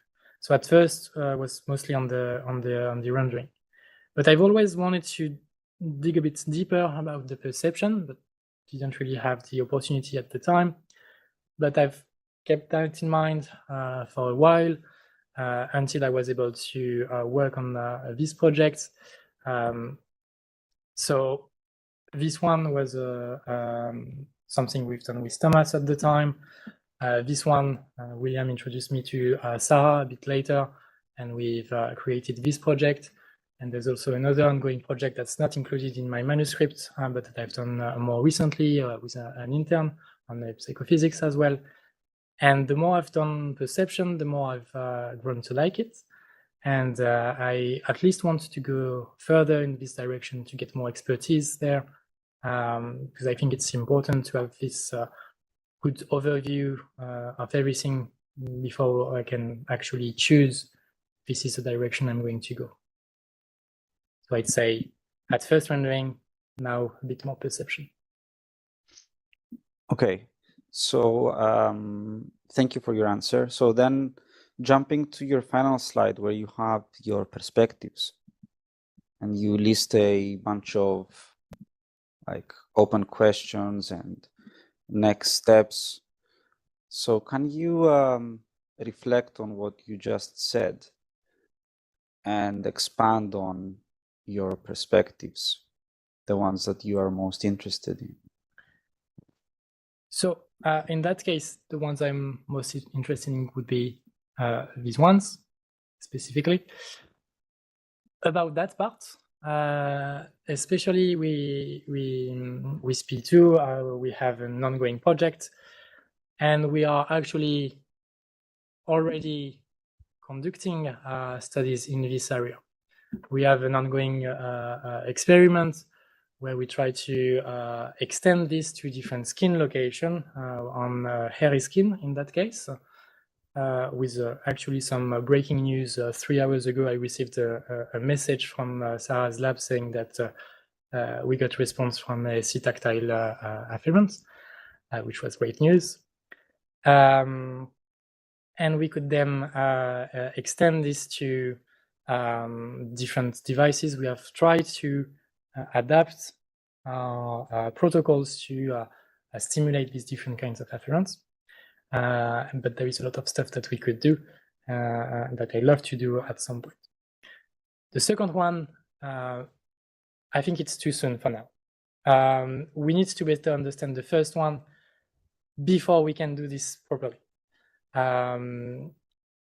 This is a higher level representation process, and so we need a good idea of what's going on at the single afferent before we can go further into seeing how things are combined.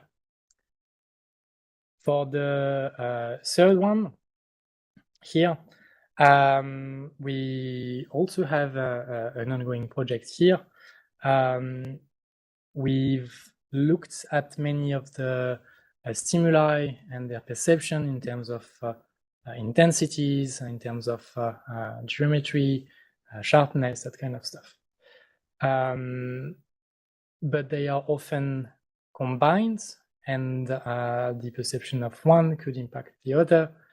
And so we have an ongoing project, not including in my manuscript, where we try to isolate specifically the perception of the geometric perception of a stimulus. But this could be extended to many other types of, let's say, perception components. Okay, thank you. Let's focus on the spiral. Mm-hmm.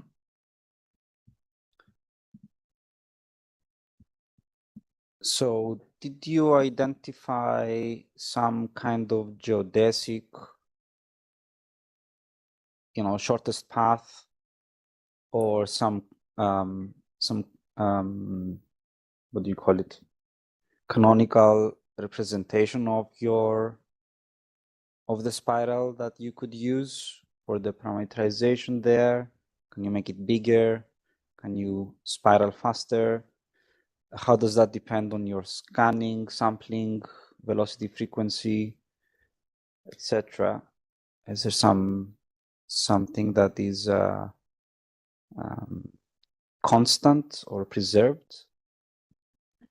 So basically, to get to this idea of spirals, we have acoustic relations that say if I have a focal point that moves in this direction at this speed, it will generate a shock front that goes in this direction at this speed as well. Based on these equations, if we want the specific objectives of focusing the shock front at a location, basically there is no choice about the type of trajectory that you have.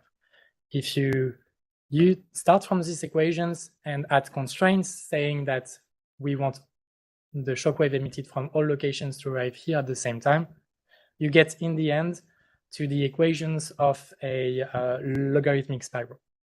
So it's a family of trajectory. And so you have some parameters that you can adjust. Specifically, you can change the size. You can make it bigger however you want. Just having to take in mind that the wave decays. And so if you make it bigger than the decay location, then you lose energy. Another thing that you can adjust is the focal speeds. And basically by increasing the speed, you would have a more swirly spiral, which is something you can do. I don't remember what's the exact speed for this video, but that's one parameter you can adjust. Again, this is a physical approach, but changing the focal speed could have perception impacts because it changes the draw frequency. And so if you increase it too much, you'll get out of the sensitivity range, and so you won't perceive stuff. The other thing you could do is rotate this spiral because it's not really an issue for the focalization, so you can rotate it. Or you could mirror it as well. And so you have a lot of room for design here. We plan on conducting future studies, especially on the perception, to try to see exactly what kind of impacts each parameter has and to give us better ideas about how we can design the spirals. But that's something for future work. The focal point size is around 8 millimeters. How big is the spiral? In the experiments that we did, we used spirals that had this length here was, I think, 70 or 80% of the length of a side of a shape. Like if you have a square with 10 centimeters length, and you have a spiral where this location is 7 centimeters. So 10 wavelengths, approximately. Yes. In that specific application, the shapes were smaller, I think, to fit on most people's hands. But it's still quite big in the experiments we conducted. But that's not the only way you could apply the same methodology. Instead of having one big spiral, you could have 2 spiral twice as small, for instance. We haven't yet studied how this could impact the perception, but that's something that's available for haptic designers. The idea is that first we have these rendering primitives with its parameters, and then we include it to more general rendering algorithms. And this also adds another level of things we could adjust. So, I don't know, it's a curiosity question. So, do you indeed feel a stronger focal point at the center of the spiral? We did not study it in detail, but on, let's say, empirical testing, it's quite hard to be sure. We also have an experiment planned to assess if this is true. But the complicated part is that if we compare that to a line, maybe it will feel stronger just because we stimulate a larger area, and so we benefit from spatial summation effects. So it's a bit hard to see with perception studies. And so maybe this is where having measurements with LDVs or OCTs could provide more objective validation of that. Do you believe, also taking into consideration the questions that Shriram asked earlier about perceptual illusions and perceptual mappings, you could tile spirals together, so mirror and then make another focal point on the right, not a focal point, a spiral focus on the right, and then have 2 points and then do a 2-point perceptual studies around that? A 2-point discrimination, yeah. Would that be effective, or do you think it would completely fail? What's your intuition? I think it's doable, and we've done something along those lines. In this paper, we said, okay, first there is the primitive, then we can combine them to create a square, for instance. And then we went a step further and saying, okay, there is 4 spirals in this square.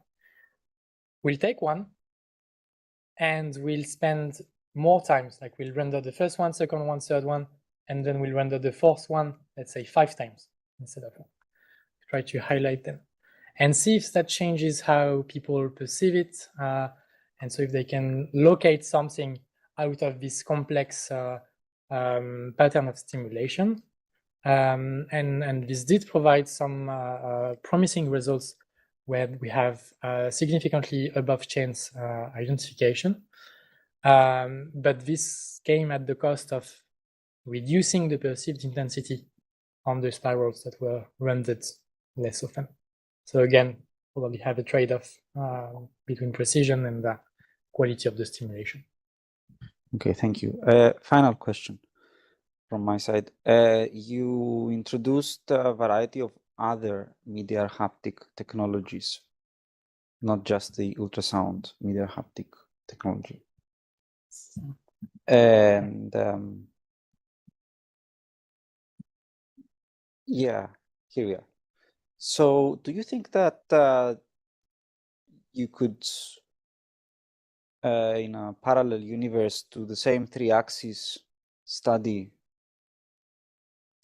and the results would be significantly different if you were to choose one other media haptic modality here? Or again, hypothetical question.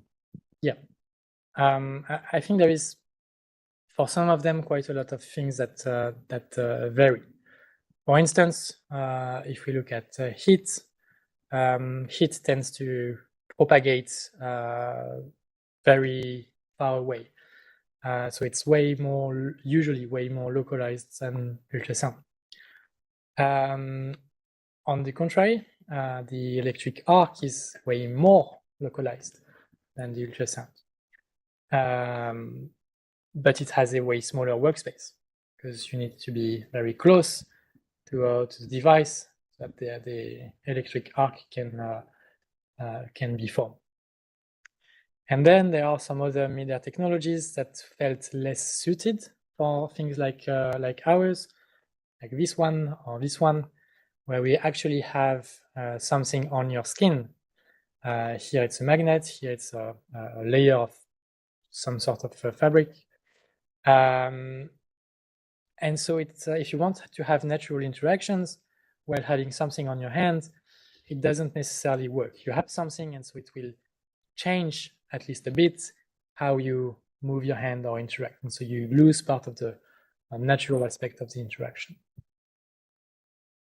But there is always, it's always interesting for these devices to also study how they are perceived, how we can render more or less complicated stuff, and if we can use them in interactive scenarios. Yeah, but I mean, you had throughout your studies, you've collaborated with a few people and used microneurography. You're now using tomography, user studies, VR. Have similar tools, methods. Would that be something that you would be interested to, I don't know, transfer over to these communities and perhaps or will you remain focused on ultrasound? First, I'll take the opposite questions. Something that wouldn't work very well in VR would be something like this. You can't really move your hands. So having a very interactive scenario, let's say, that's something that you will not be able to easily transfer over. Then I don't really have in mind a specific type of stimulation that would work best. I guess these ones are the closest to what ultrasound haptic does, but they all have quirks that make the results not necessarily easily applicable. This one, for instance, has a lot of latency, while ultrasound mid haptics can be very instant. And so again, in that interactive scenario, it's not really great to have this kind of delay. Okay, thank you for the discussion and the answers. And I hand back to the chair. Thank you. Thank you. I propose that William will ask some questions.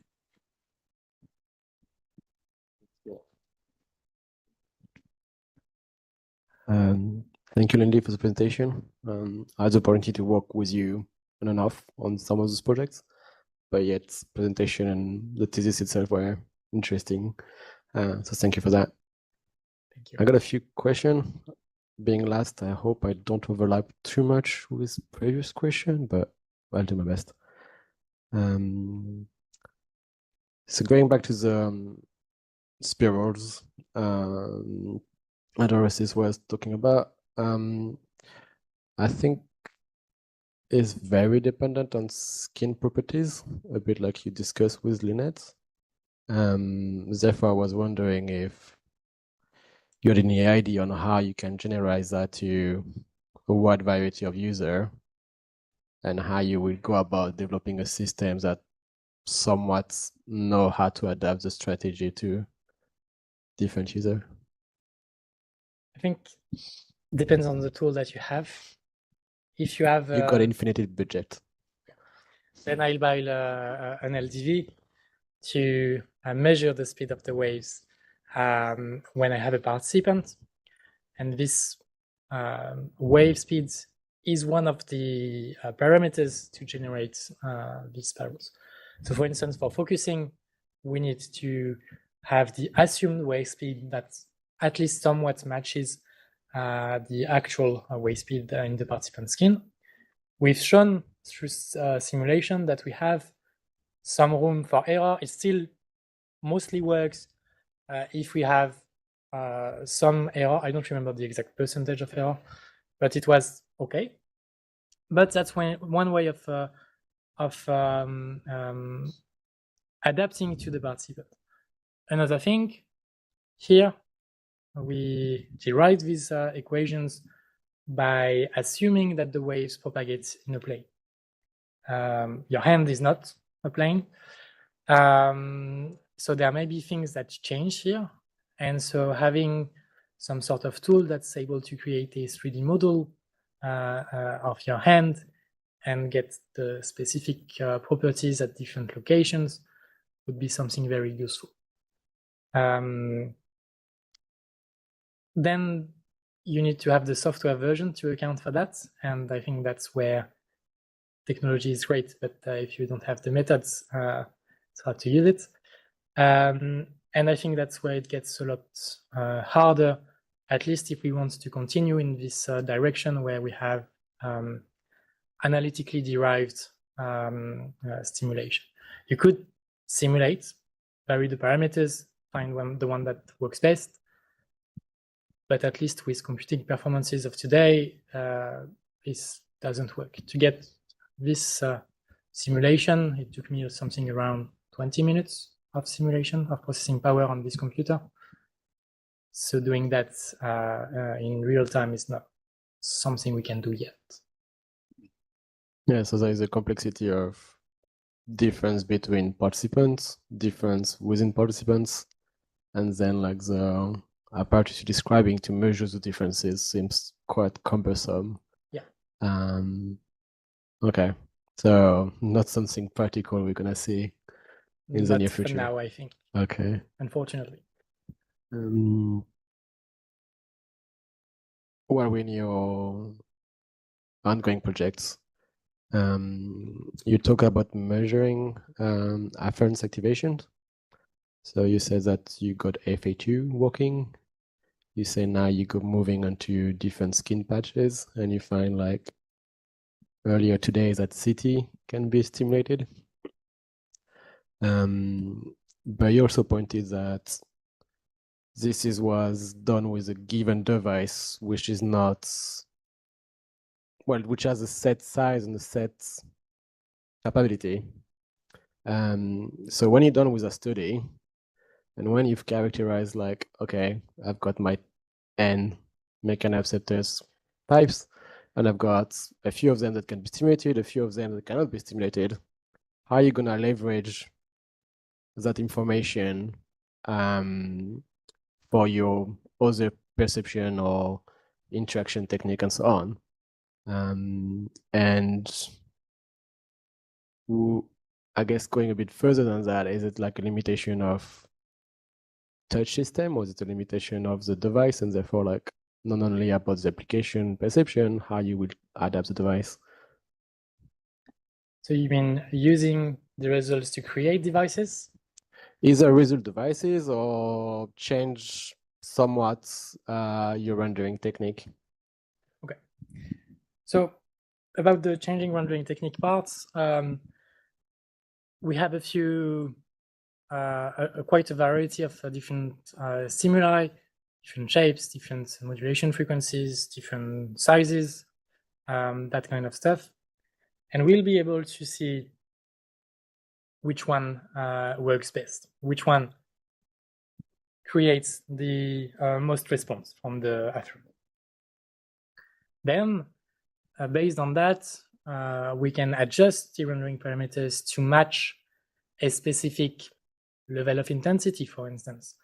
We want a stimulus that has this shape and that will be perceived with this kind of intensity. Okay, so we look at our results and see, okay, this is probably with this amount of response that we need to have, and so we'll choose this rendering frequency. I think I'm oversimplifying it, but that's basically the idea here. And is that not something you could have done straight away from the perceptual studies? On Like, psychophysics approach? Yeah, your psychophysics approach. Yes, in the case of something like intensity, yes. The thing is, we also want to understand what's going on, because with the psychophysics approach, we just have these relationships, input, the stimulus, output, perceived intensity, but we don't really know what's going on to reach this perceived intensity. If we know, for instance, that we have several afferent classes that can be stimulated, which seems to be the case, at least for hairy skin, because we have a CT and we have an HFA, maybe we can target something. That's some information that we couldn't really have got with the psychophysics approach, or at least we could only hypothesize. So having this kind of approach means maybe we can target things that we could not get with the psychophysics approach. Okay, so if I understand correctly, you're saying that this will somehow inform your psychophysics approaches. this scared me away, yes, Okay. especially to choose more optimally the stimulus that we'll use in another study. Especially since we can't really run this type of experiments for everything. It takes a long time, it's costly, and so on. So being able to choose the best stimuli could really speed things up and allow us to conduct more studies that are better suited for the results we are looking for. Okay. A bit more targeted question.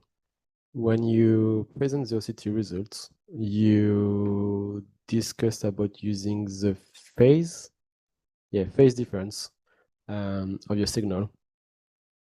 Whereas if I understand correctly, it's skin displacement that will be interesting.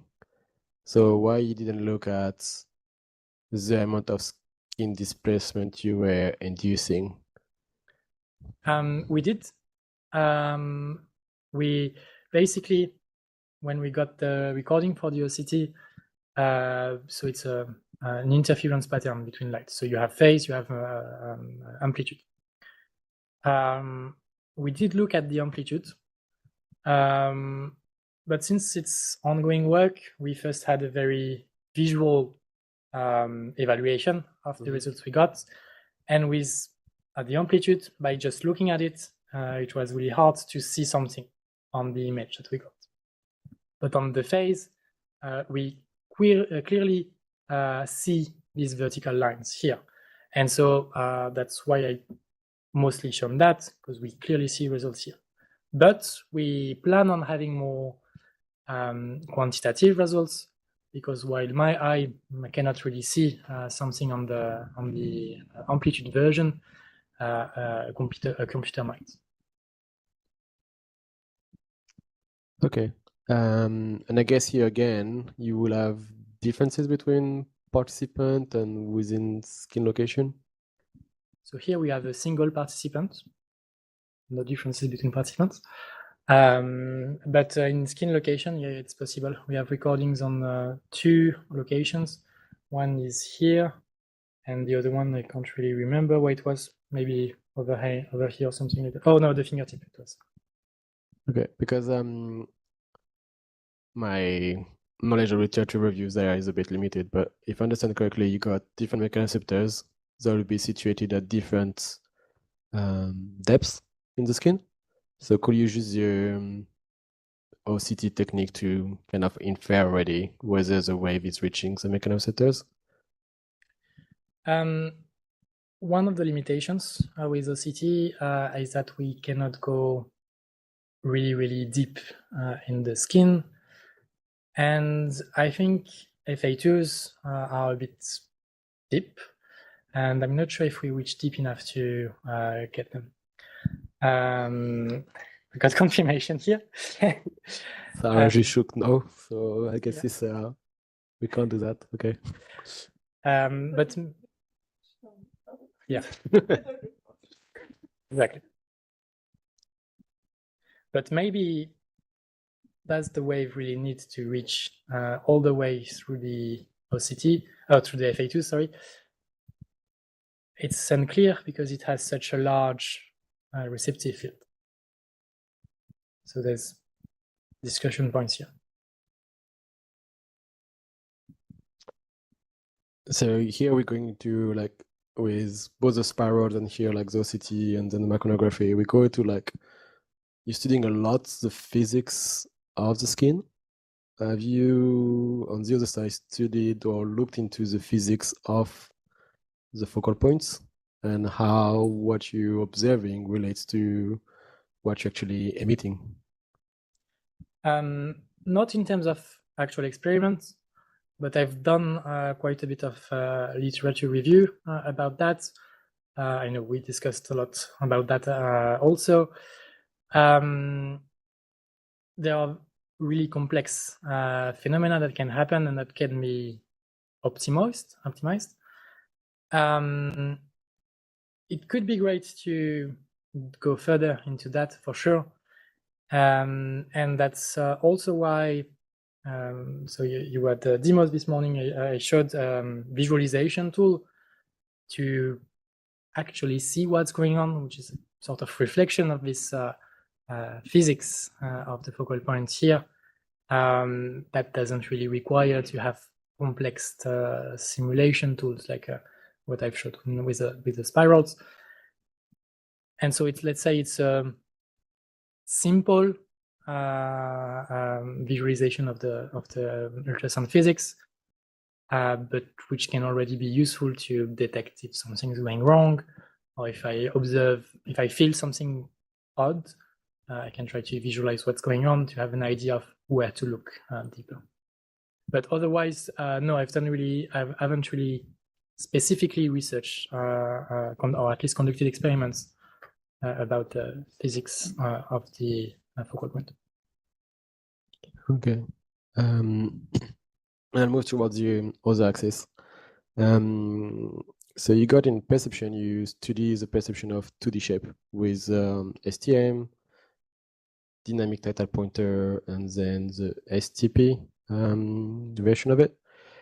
And then later on in rendering and interaction, you talk a lot about 3D shape rendering, like a lot of cone, sphere, cube, and so on and so forth. I looked quickly at the number by curiosity in your thesis, and there is quite a striking difference between 2D shape scores and 3D shape scores.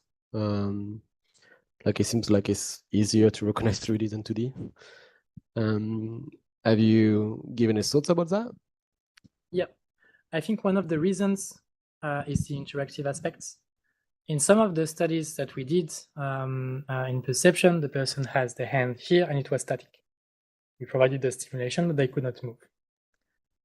In all the interactive applications, the person could move their hands to experience the whole object. And so in a way, they got some added cues. It's not just I feel a square. It's, okay, this square changes in that way when I move my hands down, for instance. And so they're combining the ultrasound tactile cues with their own proprioceptive cues in order to infer the perception of the object. Another reason is that for the 2D experiments, we often have stimulation in a limited duration, a few seconds, max 5 seconds, something like that. But for all the interactive aspects, we need to give them enough time to actually explore the object. And so we have a time scale that's much longer, which can also explain better results. Okay, that's interesting. So, because my first train of thought was like 3D is more information to convey, so it'll be trickier. But you're saying that actually 3D, there is more cues to get, and that kind of like counterbalance it in the good way. I'd say it would be trickier if it was presented in the same way, meaning same stimulation duration, your hand is static. Like for instance, I move the 3D object instead of you move your hand to explore it. In that case, yes, I would think that 2D perception would be better. Okay, interesting. Thank you for that. I had another question.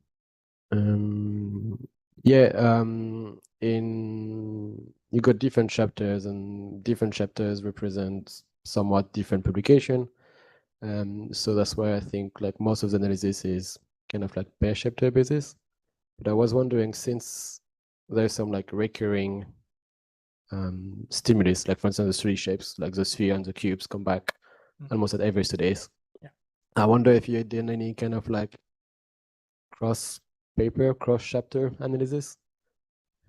The issue with doing something like that is that we almost always have a slight difference in the rendering of each of them. They are not very easy to compare. For instance, in the bimanual paper, we have a pruning step where if 2 segments are close to each other, we remove one of them to try to reduce the size of the pattern. This is not the case for all the experiments we did for shapes like that. like in the paper about intersection strategies, we didn't have this pruning step, but we had a transformation step that added some segments to close contours and things like that. So we have same shapes, at least some of them, but different rendering techniques. Another thing is that the actual value of the accuracy of the identification depends a lot on how many alternatives you have when you have to choose. If I ask you to identify a shape out of 10 possibilities, it will be way harder than if I gave you only 2. And all of the experiments, all of the papers that we did didn't necessarily have the same alternatives or amount of alternatives, which means we cannot really directly assess differences between the papers. We can get trends, but we can't say this one is definitely better than that one unless we actually evaluate them in the same context. Okay, thank you. I think one of the premise of your presentation was that we started with 2 modulation technique like AM and then STM, and then you introduce various strategy and schemes, but sometimes your conclusion was like, we are on par with STM or we are on par with that previous state of the art. So would you say that all the complexity or all the extra reasoning steps that you introduce were worth it, and you will recommend a designer to implement them, or will you say them that actually like stick to something easier? I think there's a few things to discuss here. First, if we take a look at our work on bimanual interactions, we have performances that are on par with unimanual, but we improve other things. Here, we improve the user experience. It's always preferred to have bimanual stimulation, and in one of the experiments, we have a lower workload with bimanual stimulation. So in something like that, I say performances is not the only thing that we should be looking at. And so that's why having performances on par but improving something else means the overall technique is still better. I was more thinking about like adding spirals instead of straight lines, or doing chunking instead of normal sampling. For the spirals, we took a bold direction, choosing to first to do this with a top-down approach. All the experiments that we did in this chapter were done using spirals that were not perceptually optimized. And yet we already have results that are on par with STM. So I would assume that if we conduct these perception studies to actually optimize the techniques, we can get to something even better. And there is also something interesting here. As I said before, we're rendering a bunch of spirals and people perceive a square. What's going on? It works. So there's something to dig up here. So the complexity is worth it? I think so. Okay, thank you. No further question. Left, right. So thank you, and we'll have only very few questions, I promise. But first of all, I would like to thank Claudio and Maud for having invited me. I have to say it's always a pleasure to discuss with you, so it's important to say, I think. I also have to underline the fact that you are really involved also in teaching activities, and this is also important in our academic work, so thank you for that. And I have also the chance to participate to your study. I just hope that I'm not one of the outlier. No. No, thank you.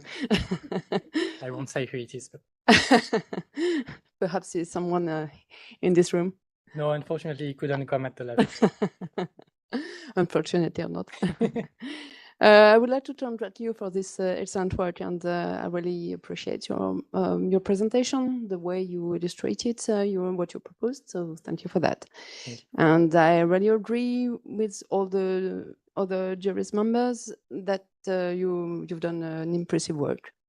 And in particular, you performed many experiments, meaning that you had to design several setups, and these setups really work.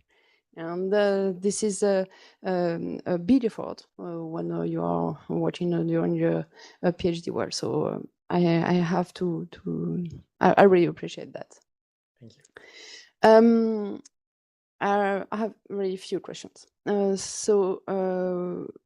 You say that when you are speaking about bimanual manipulation, you say that okay, this is the results are not are comparable when you are using the bimanual or unimanual manipulation, but is it not because you use shapes, object shapes that are symmetrical? Yes, we wanted with these experiments to have a task that you can actually do with one hand.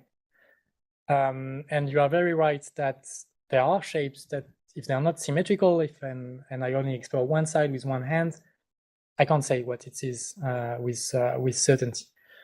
So it enables a new range of interactions that were not possible with unimanual. But we felt that in terms of evaluation, it would be skewing a bit the results, because we evaluated our method in a scenario where the other one was ill-suited. So that's why we've done it that way. But that's actually one of the comments that we had in the review of this paper. And so yes, you're very right. There are shapes that you would not be able to fill with one hand that we enable. And so there is this added dimension of positivity of this method that's not necessarily easily visible in this chapter. Yeah. And you are using always the dominant hand to handle things, or do you see differences between left and right hand depending on your dominant hand is? I think in the majority of our studies we use a dominant hand. One case when we do not is on the physiological measurements. The setup is just in a way that we can record on the right, so we do that. Other than that, I haven't personally seen differences, but there were some literature on that says that, yeah, you have more experience with one hand than the other. It could change how you perceive stuff, especially in terms of intensity or precision of what you get. But I haven't measured that myself. Okay, but perhaps it's a new sensation, perhaps also. Yes. So you have no experience neither in your right hand or left hand. Perhaps it's a... Yes, especially because this is overall the kind of sensation that you're not used to have on your everyday life. So it's when someone tries it for the first time, there's usually this, wow, this is weird in a way. And that's also why we have these trainings or where we let people experience the sensation before, because otherwise we know that they won't be focusing on the experiment. So yeah, this is a weird sensation. Maybe I'm right-handed, so maybe like my left hand is not as used as to being stimulated. And so it might be a completely different sensation. It might be a stronger sensation, something like that. You know, I'm working on the assistive robotics, and I'm interested in physical interaction between human and robot, human with assistive devices. And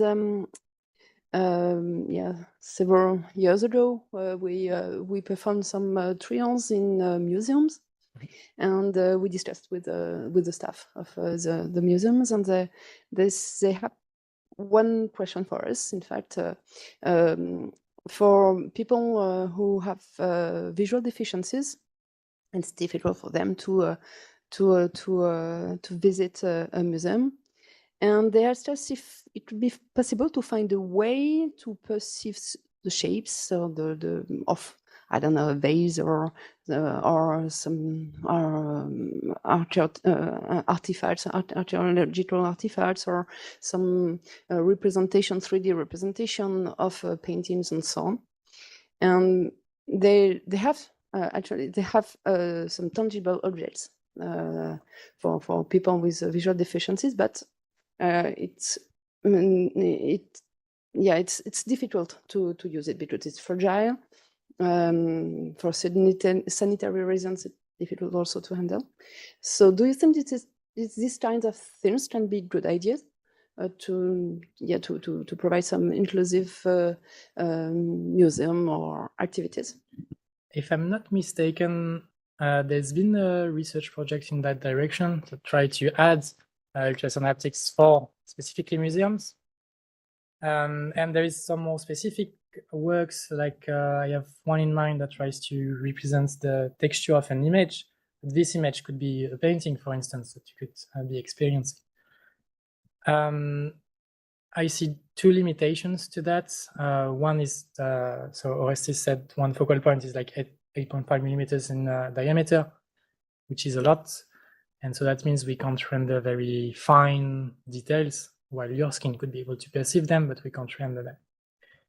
The other limitation is that it would mean using the technology in a public space. Mm-hmm. And it uses ultrasound.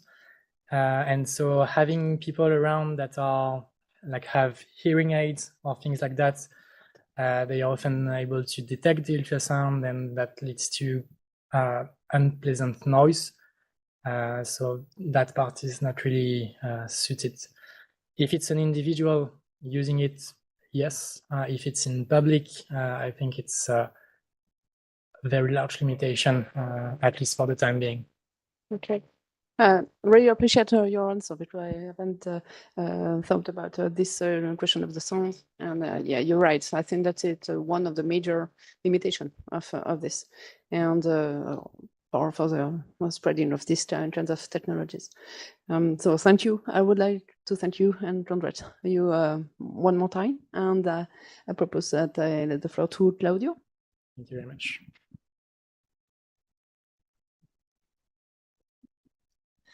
Great, so thank you very much. So thank you very much for to all the people in the committee, the two rapporteurs, the examinators, those who are here and those who are connected in video conference. So it's always a lot of work, to read the thesis, be here, ask the questions. So thank you very much for having done this this amazing job. And Len, you did a great presentation. You did a great PhD. It's a work that started way before your PhD, right? So we started working together before even your master, right? So you did the first internship, then a second internship, and then we started this journey around middle haptics, right? Together with friends and colleagues, and some of them are here with us. So I think that so you did an amazing job. And I've loved to see you grow from, a student from ENS coming here to work with us on these topics to a scientist. So now you are very independent. So we are still, of course, advising you, but you don't need any more much of advice, especially in the past few years. You have grown to work a lot on this great topic. It's very multidisciplinary. That is very, very challenging. Something that often people in our field, so in the broader field of robotics, for example, understand a bit less, but the people in the field of haptics understand very, very well.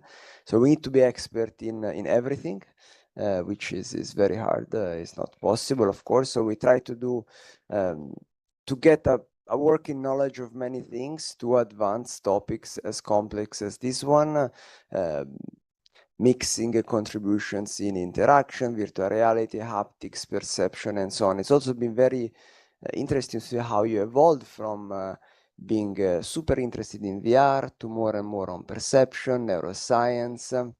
I think you did a really great job as a student and now as a scientist and then a postdoc, and let's see where this will bring you. So thank you very much for having shared this experience with me and Maud, and thank you, Maud, for having done this together. You did a great presentation. I've been very interesting to see how you managed to, as Sri was saying, so many things, but I think you managed to give us a line and to tell us a bit very well what you did and all these contributions that all end up at the end in one of these main scientific questions that you just discussed. I don't have, of course, any questions, so this were it's more of a comment.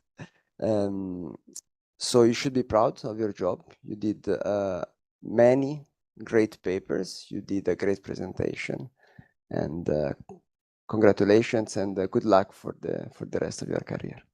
Thank you very much, Mario. It means a lot. And the last word for Maud. Thank you, Marie. So thank you. Yes, as Claudio said, I would like first to thank all the committee members for being there today, or be part at least of the Lendy defense. So first, many thanks to Lynette and Sriam to have accepted to review the manuscript, but also to be connected today. Thank you a lot for all your comments. They are very helpful for us. And then many thanks to Thesis, Sarah, and William to be there today. It's much more appreciated, like you are present in person today. And then thanks, Marie, for being the president today of the jury. So let's now talk a little bit about you, Lendy. So first of all, I would like to underline that I greatly appreciated to work with you, both on the scientific side, but also on the relational side. Then maybe we are going a little bit deeper into the details. On the scientific point of view, I would like as Claudio said, that you are here since more than the normal 3 years of a PhD. I guess you are here since your bachelor, so a long time ago now. Since the beginning, I guess you were interested in media haptics because since the beginning you are working on ultrasound media haptics. And then, like, you did the first internship, that you did an intern at Ultralip, and then you did also a second internship, and then finally you ended to do a PhD with us. And so still on this ultrasound media haptics. So at the beginning, I think, and it could explain some of the questions that we had like in the committee, like why all these 3 different like part of your PhD, like perception, rendering, and interaction. And I guess at the beginning you came like with like a very strong background on computer science, coming from ENS, and with like, I will say, like very theoretical point of view of the computer science research that we could do. And then you say, okay, I am like a strange person for this school because I was doing somehow like application, like doing ultrasound media haptics is like viewed like as application for computer science person. And since at the beginning you were like, okay, I should work on algorithm and how I could provide some algorithm to justify I'm doing some computer science. And this is why you start like working on this interaction and rendering part, like doing some algorithm.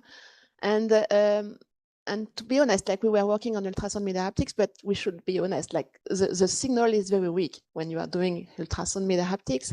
And even for us, like computer scientists, it's of interest to think about what could we do with this technology, just not working on how we could put like a software component above the technology that we have, but much more better understanding of what the user is perceiving and how we could like somehow interact with this device. And this is why somehow like appear during your PhD and you try to extend somehow your area of knowledge, like starting to work on user perception, on haptics, and neurosciences, just to start to understand in terms of perception, in terms of rendering, how we could manage everything. And that's why you have like these different components coming in your PhD. And that's why like at the end, you have like a wide diversity of like contribution, but it's you, like it's your story somehow, like how you did your PhD. And at the end, it's also like a proof of how wide is your knowledge of the field now, not like just like trying to focus only on some HCI interaction from the beginning, but trying to extend and to understand like above the technology, what is behind and what is the human like behind that is using the machine. And this is something I think that is like also like somehow like define you and the way you are doing your research. And that's how we could somehow like explain these 3 parts that you have today in your PhD. And for doing all these things, you did a lot of collaboration with other people, and I would like to thank them again today. Look, I would like to thank, like, first, I think William was the first, like, welcoming Lendy for an intern at Ultraleap, like together with Orestes at that time. Yeah, a remote internship, but still, you were like one of the first collaborating with Lendy, and then you are still discussing with him, like with some of the on some of the contribution. Then we had like Sarah that like welcome like Lendy this year in her lab, and I think it was great because like we still have like a lot of ongoing experiment and a lot of discussions that will arrive on the topics that we are starting to present today, and this is very promising results. So thank you, Sarah, for welcoming Lendy. And then I think you have like a lot of people in the lab. Some are there today. I am specifically thinking about like Guillaume and Thomas, and I'm like very happy they are there today with you, because I guess they were there like all along like your period here in the lab, and Thomas was one of your first supervisor at the beginning. So it's great like to have the loop closed at the end and to have everybody there today. And I am thinking also about, I don't know if like Jon and Greg are connected because they are in the US, but still they watch the live. Yeah, and so they are still like they did like also like we started the collaboration with them also on that, and so all together you did a lot of collaboration, and this is I think at the end it was like also one of the things that like somehow like define your PhD, the way you were able to collaborate with different people with different expertise and being able to put everything all together. So I think like as like Claudio mentioned, that you at the beginning we were doing software, but you see also did like technological and hardware components, which is like strange, I guess, again for ENS people, like being able to touch some wire and to be able to connect them. But still, I guess like at the end, you have like really an expertise on that, being able, because in our research, we are not doing only like algorithm, but we are also working on how we could put this hardware setup and how we could interface them with humans. And for that, like I should still mention in terms of computer science that you did like, and you develop software components that are available for the research community, like freely. And this is something that is great in our community to have some software available for the community. You managed to do a lot and to conduct a lot of user studies. We all know that it's very time consuming. It could be very boring at sometimes, but still you did like so many user studies that it's very helpful for better understanding what we developed. And you were always there for helping your colleagues, like working on other topic, but also supervising students. You were able to supervise different students, and this was great. And as Marie mentioned, you were also well involved in teaching, and I think you greatly appreciate to teach, and this is something that you were involved in the teaching duties, but also like being able to propose new content for teaching, so it was great. So after the scientific aspect, I would like also like to finish with the relational one. So I really greatly appreciate to work with you. I mean, you are able to handle like both like new ideas, but also being able to put all the details to achieve these new ideas and having like very great contribution. And you have been very curious on research aspect, but also on new environment, like asking, for instance, me on a lot of questions on how it is working, like how academics is working. But I really appreciate to have all this discussion with you. And so I have no doubt that you will succeed in all what you will do in the next years. And I wish you really all the best for the future, and congratulations again for all the work that you have done. Thank you very much. It's very kind. So it's time to finish for the moment, and so we will switch to the other link for the jury, and we will go to in your office. Yeah, and we will come in back.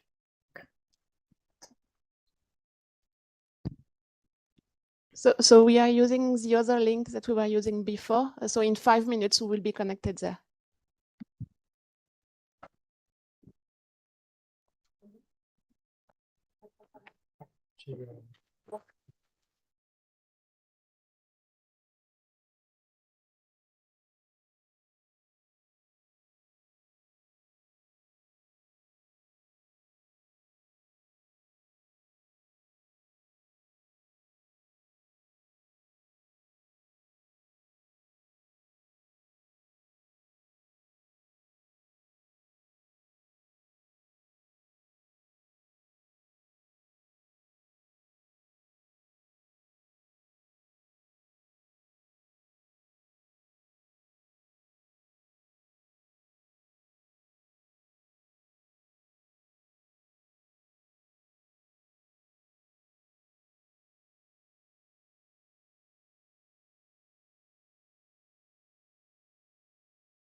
Oui.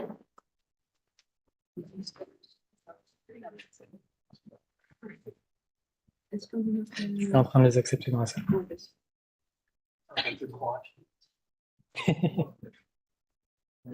Tu me connais, Caroline?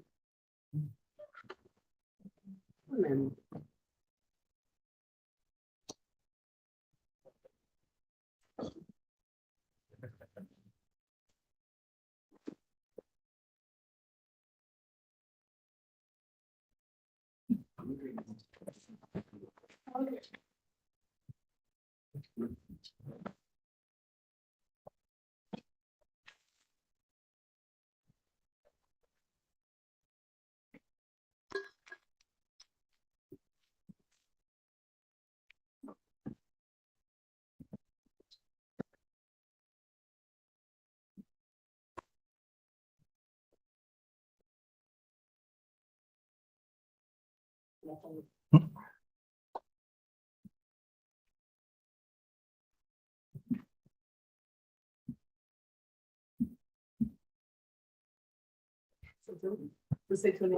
We are waiting for Mulot.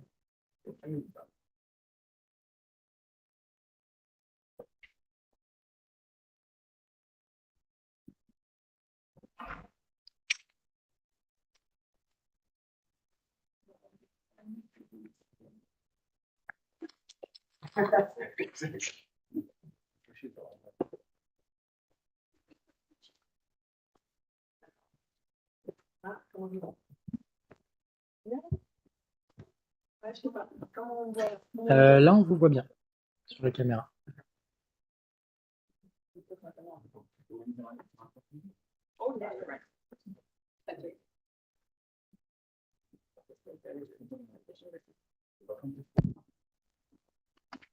Okay.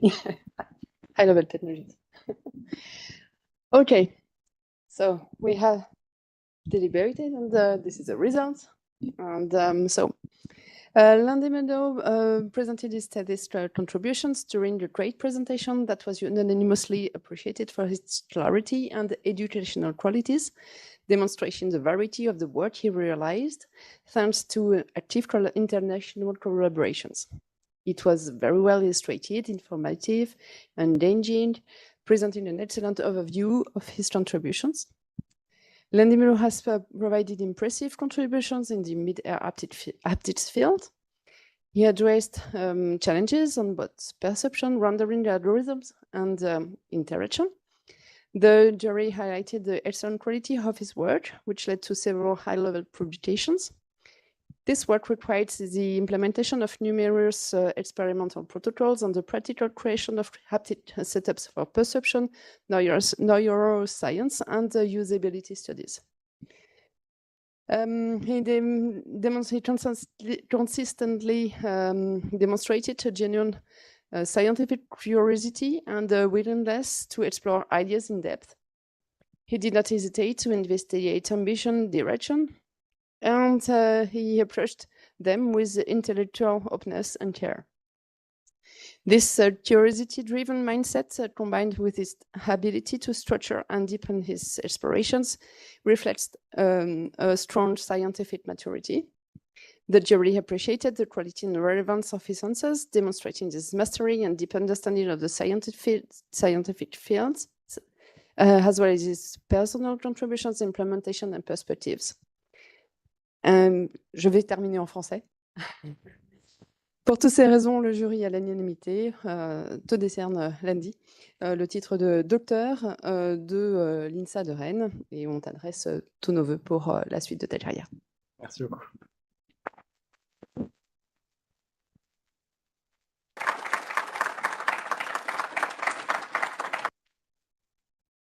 Thank you very much. So then we proceed to the oath taking, right? So in the presence of my peers, with the completion of my doctorate in computer science, in my quest for knowledge, I have carried out demanding research, demonstrated intellectual rigor, ethical reflection, and respect for the principles of research integrity.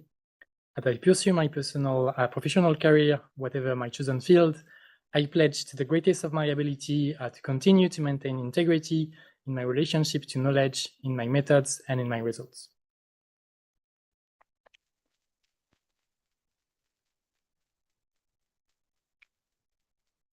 Then there was, I wanted to say a few thank you to a lot of people. First, I would like to thank all the jury members for being part of this journey. I'm very thankful for the great feedback that I got from the two reviewers and the very interesting insights and ideas which stem from our discussion today. Of course, I want to express my deepest gratitude to my supervisors, Maud and Claudio. You've taught me so much in the 5 years that we've worked together. You've followed me and supported me through all the silly ideas that I brought, and you always had good advice and kind advice when I needed it. And for that, I'm extremely thankful, and this has been a journey and a half. I want to thank the awesome colleagues, past and present, that I was lucky enough to work with and call friends.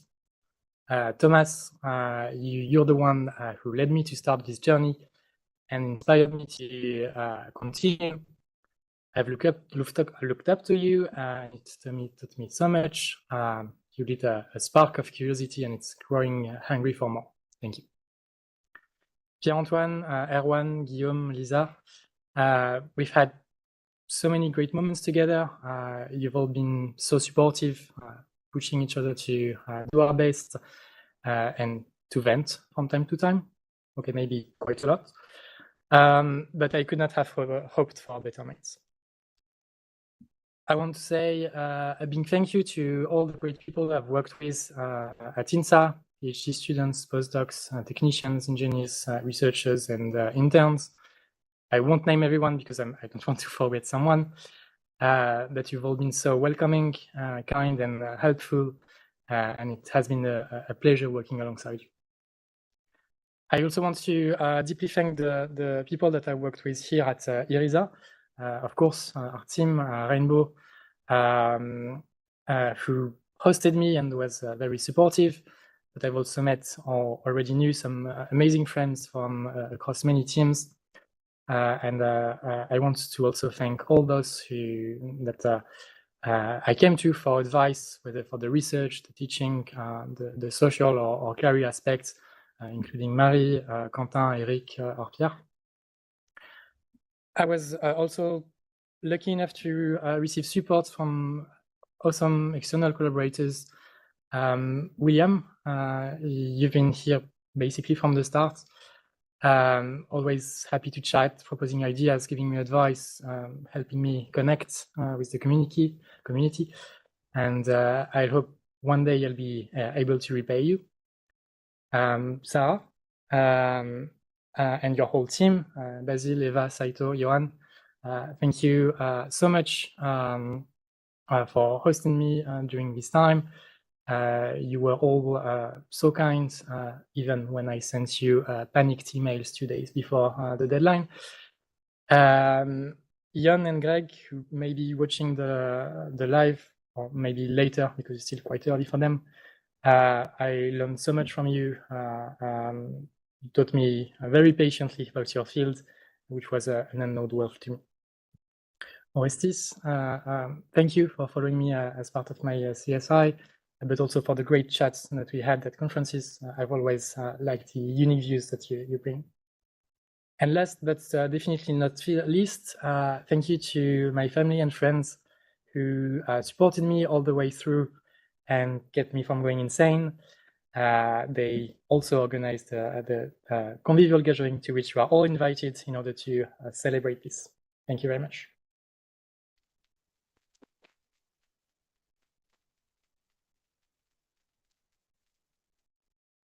So you're all invited to come to the room Saint for the pot.